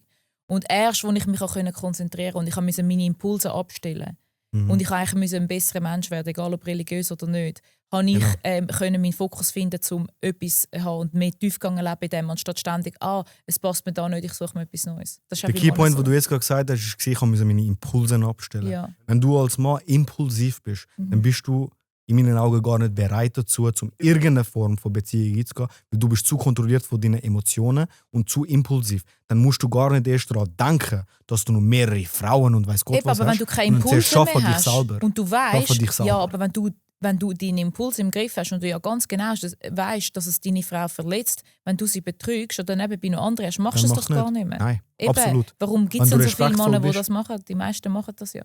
Pornos. Eben. Es wirkt Also- so einfach. Nein, es ist so. Es wirkt so zugänglich. Es Aber wirkt dann so sind wir einfach. doch am Schluss wieder bei dem Schluss, dass ein Mann nicht soll mit mehreren Frauen etwas haben soll, wenn er dann nur an die eine denkt. Weil das bedeutet einfach, dass er unreif ist und nicht beziehungsfähig.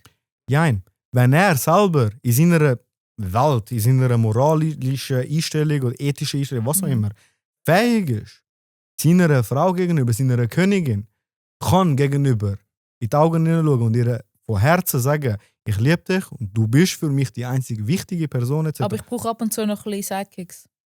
Ja, ist es dann viel besser, dass er gar Pornos schaut und sich eins Nein, runterrubbelt gar über... nicht. Nein, Das eine oder andere Impulskontrolle. braucht. Nein, das eine oder... Also entweder Das sagen dir die Leute. Das sagen dir die Leute. sie brauchen das. Sie brauchen das. Sonst würden sie ja nicht machen. Sonst würden sie keine Pornos schauen. Aber es gibt ja Pornoindustrie viele ist Leute, eine von der am meisten geldverdienendsten Industrien von der ganzen Welt. Glaubst du nicht, dass Pornoindustrie. es Perlen gibt, die zusammen sein können, die nicht mit Pornos schauen müssen, die sich nicht betrügen? das nicht möglich?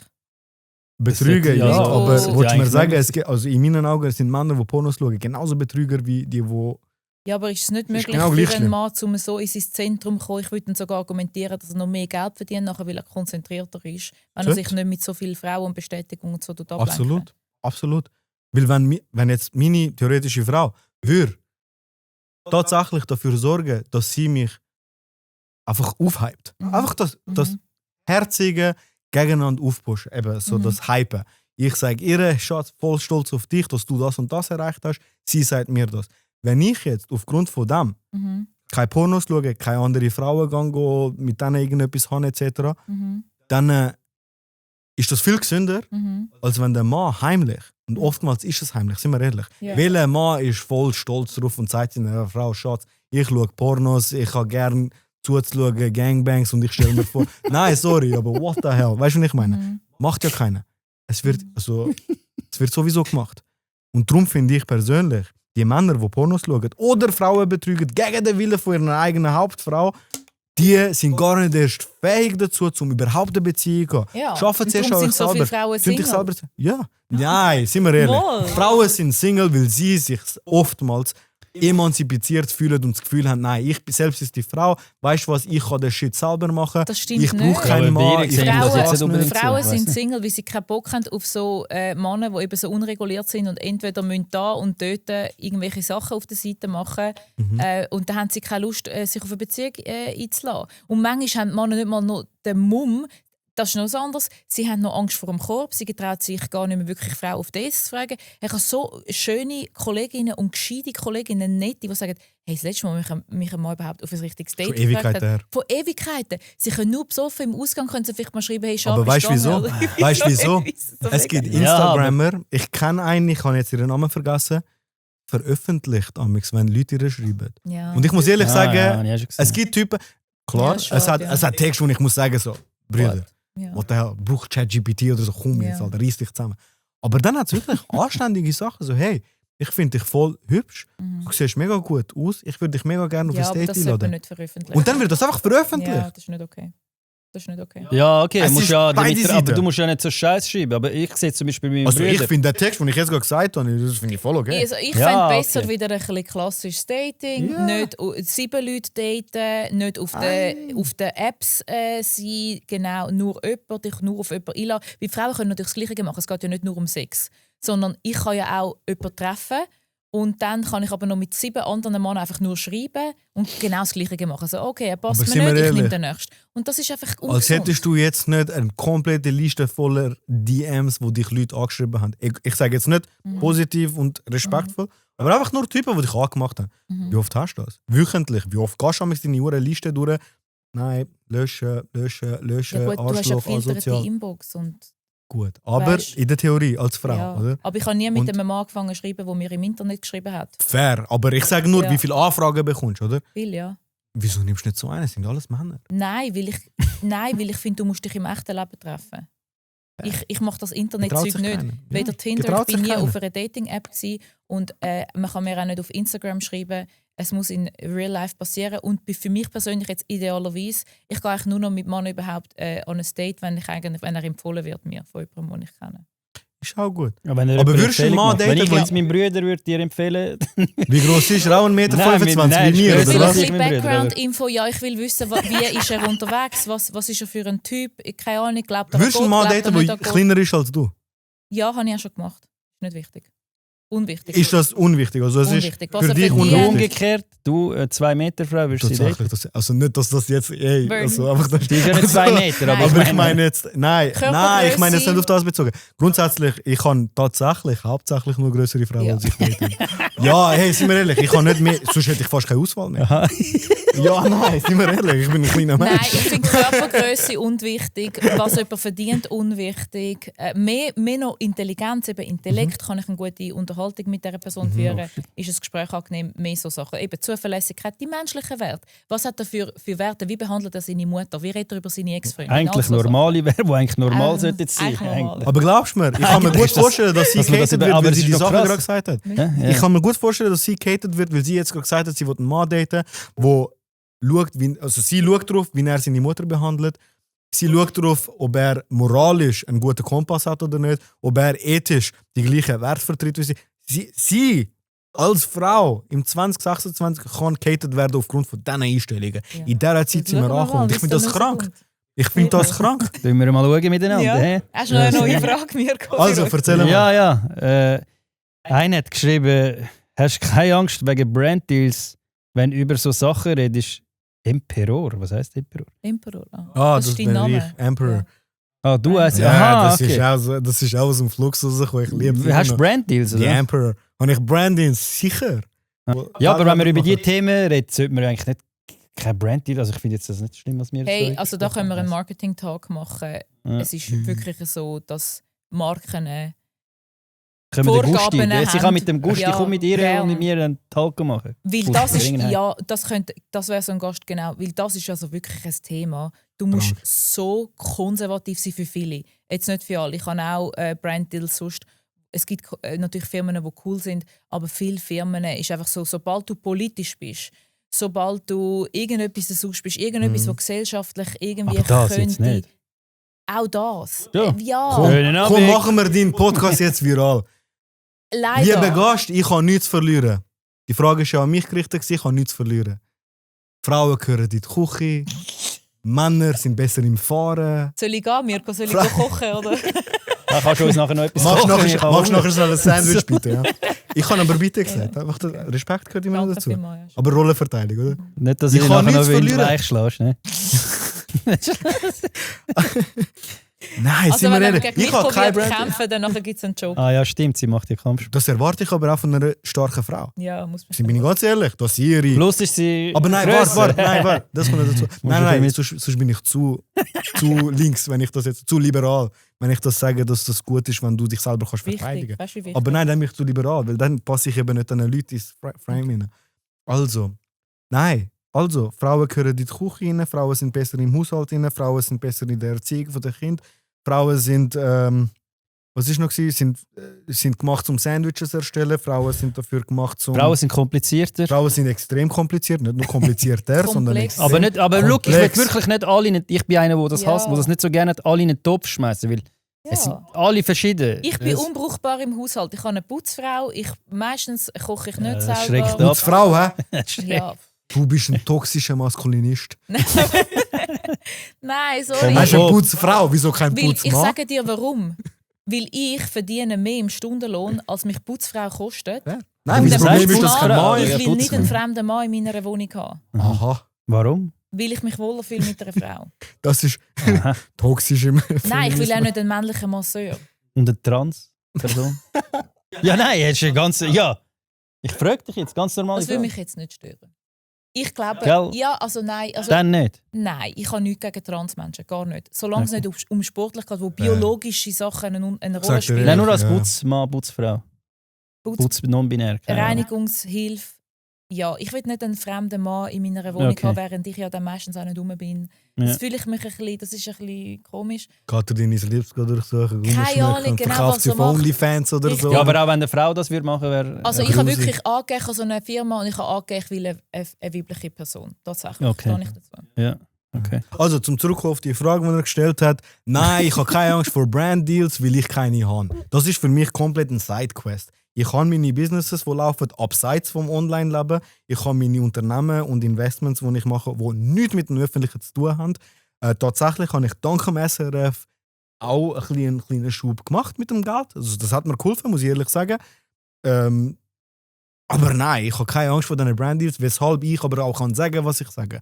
Weil er zum Beispiel muss aufpassen. Er darf seine Meinung nicht komplett öffentlich so darstellen, weil sonst wird es genau so laufen wie Ich beim habe eigentlich gar Gusti. keine schlechte Das ist Meinung. Nein, aber sonst läuft es wie beim Ich Gusti, weiß gar weißt nicht, was ich so Plötzlich schlimm heisst- Meinungen. Plötzlich heisst es nachher, ja nein, mit dir Das arbeiten ist wir ein nicht bisschen zusammen. schade. Eben, ich habe jetzt vor kurzem bei einem Streamer die gewesen, und dort habe ich es eben auch wieder erfahren. Der tut eben so Reels dann schneiden, du bist dort im Stream. Und der hat dann plötzlich, ich habe ihn gefragt, hey, wann kommen die Reels? Und er hat gesagt, ja, mir haben Leute gesagt, ich soll das besser nicht machen. Ich so, wieso? Was ist das Problem? Ja, wegen, nicht, dass er dann abgestempelt wird, auch wegen ich als einen schlechten Ruf habe, als Rassist, als Homophob und so. Und ich habe mit ihm im Stream sogar über das Thema geschnurrt. Ja. Also Dass schau, ich ich sag dir ehrlich, fälschlicherweise, und er bestätigt das dann ja sogar, weißt? Er bestätigt ja das den Leuten, die ihm das sagen. Und er tut jetzt keine Reels mit mir posten, nichts. Er wäre auch hier im Podcast gekommen, er kommt nicht hier im Podcast, weil er Angst hat, dass er nachher irgendwie Branddeals könnte verlieren aufgrund von mir. Aber das ist mega schade. das ist eine Angst. Ja. Und das bedeutet ja eigentlich, dass wir alle Marionetten sind von der Werbeindustrie. Also so fest man sich kann von dem befreien kann, desto besser. Ich versuche das so fest wie möglich zu machen, weil ich will meine freie Meinung können sagen. Ich tue ja nicht Hass schüren, ich habe eine Message von der Versöhnung. Ich finde keine Form von irgendwie extremen Meinungen Ja, nee, gut. nachdem, wie du Aber sagst. ich will oder, es was du einfach, sagst, ja. ich will es können sagen und auch wenn etwas dann mal nicht so brandsafe ist. Also mein Gott, dürfen wir noch mal eigene Meinungen haben oder müssen wir nur eben genau den das Narrativ, Problem. Ja. den kommerziellen Narrativ eigentlich quasi nachplappern? Das finde Das ich ist so nicht schade. Das machen mega viele Influencer. Mega Ja. viele, die ich kenne. Und ich würde jetzt nicht sagen, die, wo ich meine Ängste sind. Mhm. Auch solche, die ich nicht einmal kontakte, nur über DMs. Die sind voll meiner Meinung bei vielen Sachen. Und Ja. ich habe ja nicht einmal so eine schlimme Meinung, meiner Meinung nach. Mhm. Und Es geht ja so die weit. sagen nie etwas. Es geht ja so weit, jetzt ist die Milch gekommen, jetzt darfst du nicht mehr Hafermilch sagen. Hätte ich jetzt einen Deal mit das- Coop, hätte ich einen Deal mit Coop oder mit Mikro, dürfte ich das Video nicht machen. Was Ich musst du denn sag's, sagen? das ist Ich keine darf es Milch. nicht machen. Was musst du denn sagen? Haferdrink. Ich kann Und du darfst nicht Hafermilch sagen. Du Hafermilch. darfst es nicht mehr Hure sagen. Sag's nicht, sonst wirst du cancelled. Du Das darfst ist es- voll krank. und so weit geht das. Weißt du, mit Mohrenkopf und so verstehe ich. Aber Nein, da, wieso? Ja, Bro, das verstehe ich schon, weil ich bin sowieso nicht davon betroffen. Aber mit Hafermilch, was ist das? Hafermilch. Bro, ja. Leute haben Völlig mich recht. schon das Leben lang haben sie mich angeschaut. Leute haben Seiten gewechselt, Strassenseiten gewechselt, wo sie mich gesehen haben. Wegen Recht. Rassismus. Nein. Eben, du hast Ja, Rassismus aber sind wir erlebt, ehrlich, ich habe einen Turban getragen früher. Bis Okay. 15. Ja, dann erst recht. Ja. Seiten gewechselt. Noch Bomben unter dem Turban Ja. versteckt. Nein. Nein, wirklich. Ich bin gefesselt, in Zürichsee reingerührt worden. Nein! Lehrer haben mich rausgeholt, ich bin Was? gefesselt, Eben, das in steht. Zürichsee reingerührt worden. Nein. Und dann haben sie mir gesagt, Allahu Akbar, hä, vielleicht hilft er dir jetzt. Ich bin Sikh, Kollege, ich habe nichts mit den Muslimen Oh zu tun. mein Gott.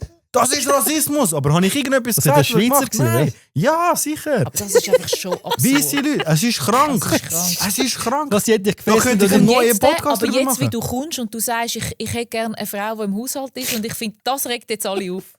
Da bin ich das Arschloch. Der Turban und der Rassismus interessiert niemand. Ich Wieso weiß bist du noch nicht ganz mit dem genau, so eine Turban? Das ist schon Großmutter, krass. so eine Großmutter mit 2 Kindern an einer Bushaltestelle bei uns, die Ja. dort vor der Hütte. Siehst du einfach, nicht, dass ich an einer Bushaltestelle gewohnt hätte, aber auf jeden Fall habe ich dort tatsächlich gehört, wie eine Großmutter gesagt hat, Kommt auf die Seite nicht. kommt auf die Seite Bürgerliche rüber. Gestalt. Ja, das ist so ein Allahu Akbar, hä? Okay. Ey, willst du mich verarschen? Also, Ja, sie weiss das eben nicht mal, was das heisst. Allahu Akbar, sonst Ja. wäre sie Ja, es ist gar nicht Allah, sagen. Ja, Akbar. Gott ist gross. Das ist Gott ist gross. Also wenn sie an Gott glaubt, sollte sie das Gleiche sagen, einfach in einer anderen Sprache. genau Aber- so Sachen. Das Aber es ist einfach krank. nur Das ist Ferienweich. krank. Aber eben, ich sage ja nur, ich habe auch Sachen erlebt. Und trotzdem bin ich der, der sagt, liebe Eidgenossen da draußen, macht mehr Kinder mit anderen Eidgenossinnen. Sorgen dafür, dass die Schweiz wieder ein bisschen Population bekommt. Man. Und Ja. zwar mit Eidgenossen.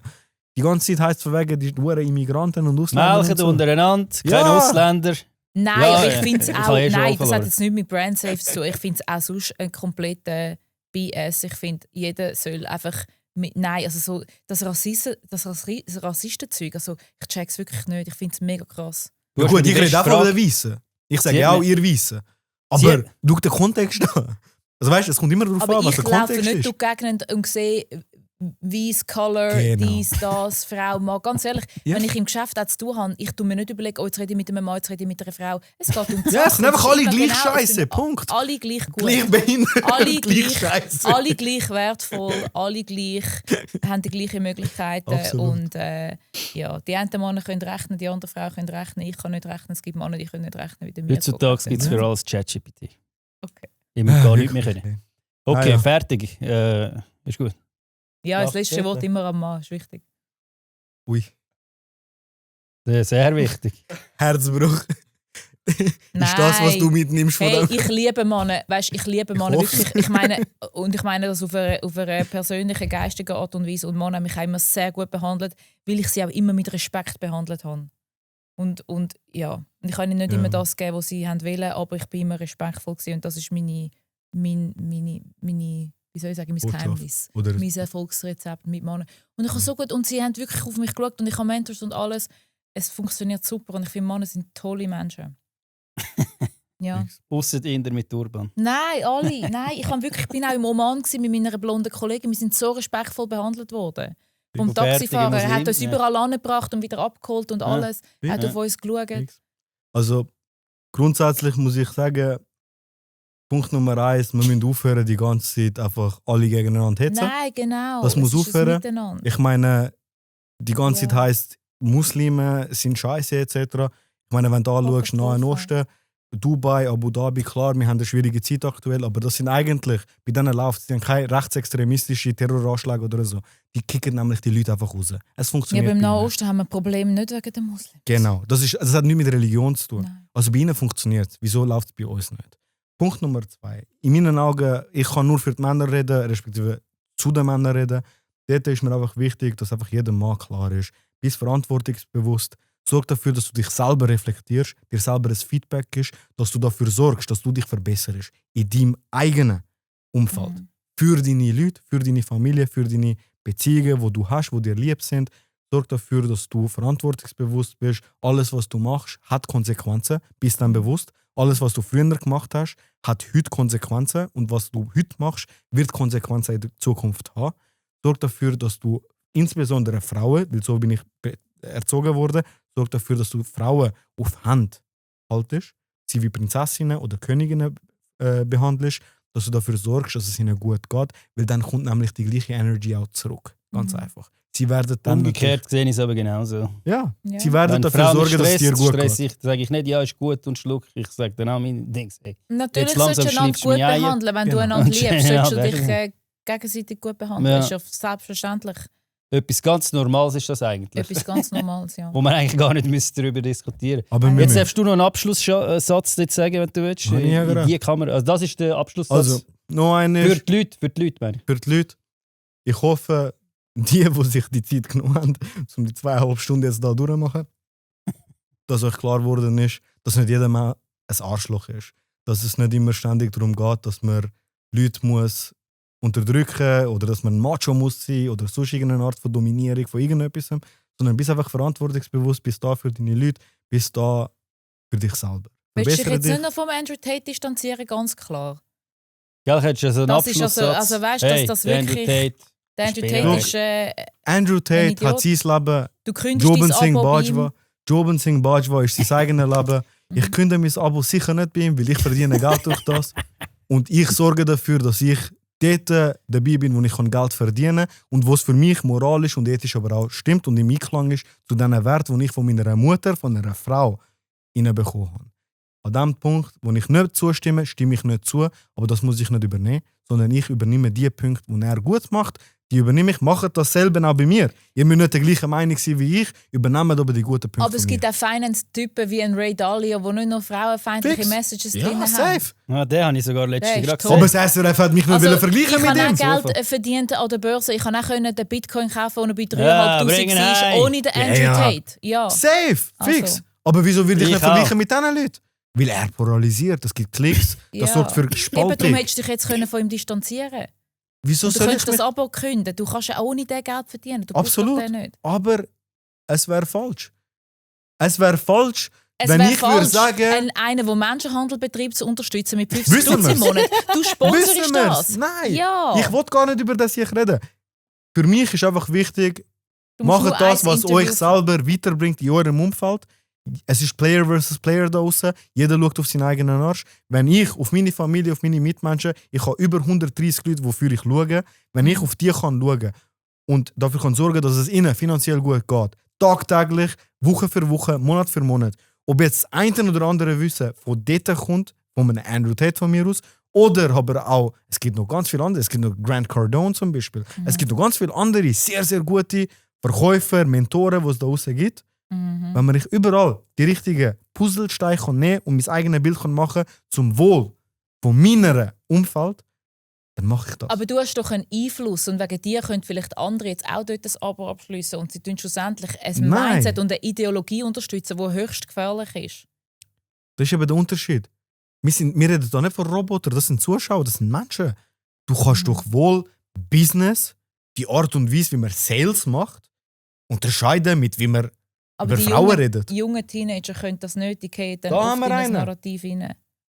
Ich rede Viele, mit meinen offensichtlich- Followers so, als wären es meine kleinen Brüder. Aber- Deswegen mache ich den ganzen Shit da. Ich habe es nicht nötig, es ist eine Sidequest von mir. Aber offensichtlich gibt es ja sehr, sehr viel, die in das reingehen und darum kommen immer mehr Medienberichte auf. Aber und das darum war, bevor stuft man ich ihn als gekommen bin. extrem gefährlich ein, weil er frauenfeindliche Messages verbreitet tut und die Leute dann das mitnehmen und so Männer und Frauen leiden, weil sie ihm auf sein Schneeballsystem hineingehen. Und du stehst da und sagst, ja, ich mache weiter bei dem Nein, Schneeballsystem. also gut, ich habe eine andere Ich Idee. habe mein Abo immer noch, ich finde es Fair. geil. Zum Schluss Ich sehe den eskaliert. Punkt, ich sehe den Punkt. Nein, ich mache das. Auf jeden Fall, an diesem Tag, wenn Feministinnen aufhören über Kacke und Anturnen reden, wenn sie versprechen, das wird nie mehr kommen, Thronfolge meinst du, nicht Feminist. zum Beispiel, an diesem Tag kündige ich mein Abo. Dann ist das Wait, gut. also jetzt tust du dein Verhalten und deinen moralischen Kodex davon abhängig machen, was andere Frauen auch im Internet posten? Tust du dich so von Frauen leiten lassen, dass es dein Gerechtigkeitsempfinden so krass beeinflusst? Du solltest es doch löschen, wenn du nicht mehr dahinter stehen kannst. Ist doch egal, was der Thronfolge postet oder nicht. Fair.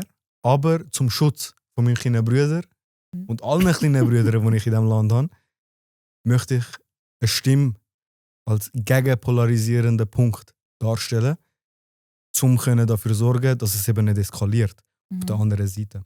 Aber du kannst doch die Stimme sein, ohne dass du jemanden unterstützt, der Menschenhandel betreibt. Und Das stimmt. Dann muss man aber Frauenfeindlich aufhören, mich mit einem Andrew Tate zu vergleichen, weil ich bin du Jobin hast ja Singh jetzt Bajwa. gerade gesagt, du hast immer noch sein Abo, also offensichtlich stehst du zu ihm. Ja, aber ich habe einiges an Geld verdient durch Sachen, die ich gelernt habe dort drinnen. Ich tue das nicht supporten oder so. Also respektive ich sage nicht, mach es auch.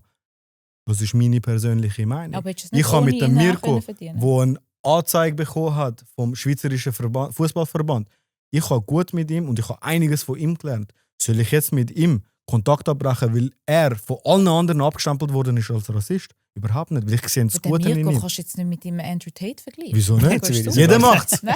Nein. Jeder macht's. Ja, Jeder aber sagt, er sagt Andrew Tate. Gesunder Menschenverstand. Ich sehe einen grossen Unterschied zwischen diesen zwei. Der andere ist jemand, der wirklich frauenfeindlich ist. Und alle, die ihn verfolgen nachher, gehen in das Narrativ hinein. Sie catchen, Absolut. sie fühlen sich irgendwo gecatcht und vor allem geht es das ihnen, du bist nur etwas, wenn du viel Geld verdienst, du musst das, du bist ein Loser, du darfst nie versagen und so weiter. Ich meine, wenn du in jedem Interview den hörst, ist er voller Hass Das ist und schade. immer hässig. Warum? Und da stimme ich nicht zu. Eben, dann kannst du dich doch von ihm distanzieren. Ich distanziere mich von seinem Mindset, Und was dann Frauen angeht. Und dann kommt das, solange die Thronfolge noch irgendwie etwas über das WC posten will, tust du dein Abo nicht künden.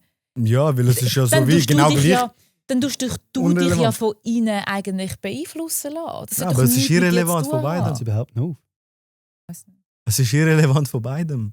Eben, dann, Deswegen sage eben, ich dann ja. macht deine Entscheidung nicht von ihnen abhängig. Das heisst, wieso ihr Verhalten, das, was sie machen, du dein Verhalten kontrollieren. Und das ist ja nicht männlich eigentlich, oder? Absolut, stimme ich dazu. I know what you're doing there. Aber nein, also auf was ich eigentlich grundsätzlich hinaus will, ist, vergleicht mich nicht mit irgendeinem Andrew Tate. Vergleicht mich nicht mit den negativen Punkten von ihm. Vergleicht mich von mir aus mit niemandem am liebsten, weil ich bin ich. Aber Alles, wenn was du ich halt erlaubt ins habe- SRF gehst und sagst, ich habe das Abo dort, dann passiert es auch. Habe ich, also einfach mal schnell, das ist vielleicht noch ein guter Punkt, dass du es sagst. SRF ist auf mich aufmerksam geworden, wegen einem Interview, das veröffentlicht worden ist von dieser Plattform. Wo ich aber auch dort ganz klar eigentlich auf Englisch sage, dass ich schon vorher Geld verdient habe. Ohne. Eben, du brauchst den Andrew Tate nicht. Nein. Aber ich finde es einfach krass, was es einfach mit der Gesellschaft macht, die Spalterei. Eben, wie wir vorher gesagt haben, das links gegen rechts, das eben alt gegen jung etc. drum und dran. Es braucht es einfach nicht. Wir müssen aufhören, gegeneinander zu arbeiten. Wir müssen anfangen, Verantwortung übernehmen über alles, was wir machen und was wir sagen. Ich persönlich übernehme Verantwortung über mein Umfeld, über die Leute, die mir wichtig sind. Und das ist das, was für mich zählt. Ob ich jetzt verglichen werde mit einem Andrew Tate oder mit einem Grant Cardone oder weiss Gott wer, ist mir eigentlich im Inneren egal. Weil ich bin nicht abhängig von irgendwelchen Brand-Deals, ich bin nicht abhängig von irgendwelchen Leuten, die mir sagen, was sie mit mir würden machen, etc. Wenn es nicht so läuft, wie sie es gerne wünschen. Aber ich du habe siehst Morddrohungen die bekommen. Assoziation, So. die da ist. Und wenn du dich von dem würdest abwenden und sagen, ich stehe für meine eigenen Werte, Ich und sta- ich wirklich sag's jetzt- glaube. Ich sage es, glaube zum 4. Mal in diesem Podcast. Ich stehe ein für meine eigenen Werte. Ich stehe ein für die Werte, wofür ich erzogen worden bin, wo ich meinem eigenen kleinen Bruder weitergebe. Und das ist, verhalte dich niemals schlecht gegenüber Frauen. Verhalte dich niemals schlecht gegenüber Leuten, die sich nicht wehren können. Verhalte dich niemals schlecht gegenüber Leuten, die dir nichts angetan haben. Eben, Wehr das würde dich doch aber, bedeuten, wenn dass du nicht- irgendeiner den Ja. Mut hat, Aber das um würde dir doch- etwas Schlechtes zu machen. Das Wehr würde doch dich. bedeuten, dass du nicht in so einem Club dabei bist. Wenn ich gegen den Donald Trump bin, dann bin ich auch nicht in seinem Club dabei. Weil Ja. nur weil er irgendwo noch mal etwas Gutes gesagt hat. Sondern Fair. ich sage, ich distanziere mich grundsätzlich Aber von wenn dieser ich Person. einen positiven Vorteil daraus herausziehe, für meinen eigenen Also, aber egoistischen Vorteil, Ja, für meine Leute, dann ist es doch scheißegal, wo ich angemeldet also bin und einfach, wo dass nicht. du mehr Geld verdienst. Komplett kapitalistisch, egoistisch, scheiße. Aber meiner Frau geht es gut, meinem Kind potenziell geht es gut und es geht allen gut. Also was ist mir wichtig? Dass ich auf das Deiner Frau verzichte? geht es besser, wenn du auf den Kapitalismus schaust. Nein, wenn ich dafür Nein, kann oder? sorgen, dass es ihr finanziell gut geht, eine Sorge weniger. Du bist ja nachher dem Typ ausgesetzt und du nimmst Narrative Wieso? von ihm mit und lässt Nein, dich ihr beeinflussen. stellt euch das so. Bist du in der Real World? Hm? Es gibt ganz viele Nein. Frauen in der das ist Real sicher World. nicht da drin. Ja, eben. Nein, das ist ein Discord-Chat. Mhm. Du hast nichts Das zu tun ist mit niemand. ihm. Du hast gar nichts zu tun mit ihm. Du hast irgendwelche Leute, die dort selber Erfahrung haben mit, sagen wir, Webseiten erstellen als Beispiel. Mhm. Dann hast du einen Dude, der dort wie auf YouTube dir erklärt, mach den Klick, mach dort eine Mhm. Webseite, mach so, bla bla bla. Also ich bin selber nicht dabei, aber ich habe Recherchen geschaut von Journalisten, die reingegangen sind Nein, und sie haben bitte. gesagt, das sind schwirren schon noch ein bisschen andere Sachen rum. Nein. Echt nicht. Mhm. Wirklich nicht. Ich zeige es dir nachher gerne. Und ich tue mich grundsätzlich halt nicht bei einem Club anmelden von einer Person, Wo du dich nicht kannst identifizieren ja, Fair.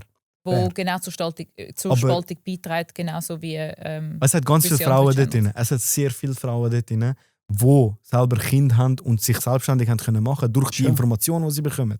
Du hast nichts zu tun mit dem Dude. Gar Mhm. nichts. Also meine Frau würde niemals. ja, nein, aber ich sage nur. sorry. Nein, also ich sage dir ganz ehrlich. Kann Und ja auch das, irgendwie sonst noch einen Club beitragen. also eine Frau in meinem Leben ist selber angemeldet gewesen und hat einiges gelernt über Social Media Management dort drin und ist mega Mhm. gut geworden darin. Also es Okay. hat nichts mit dem Ich finde nicht Kapitalismus über allem. Ich finde, die persönlichen Werte müssen wichtiger sein.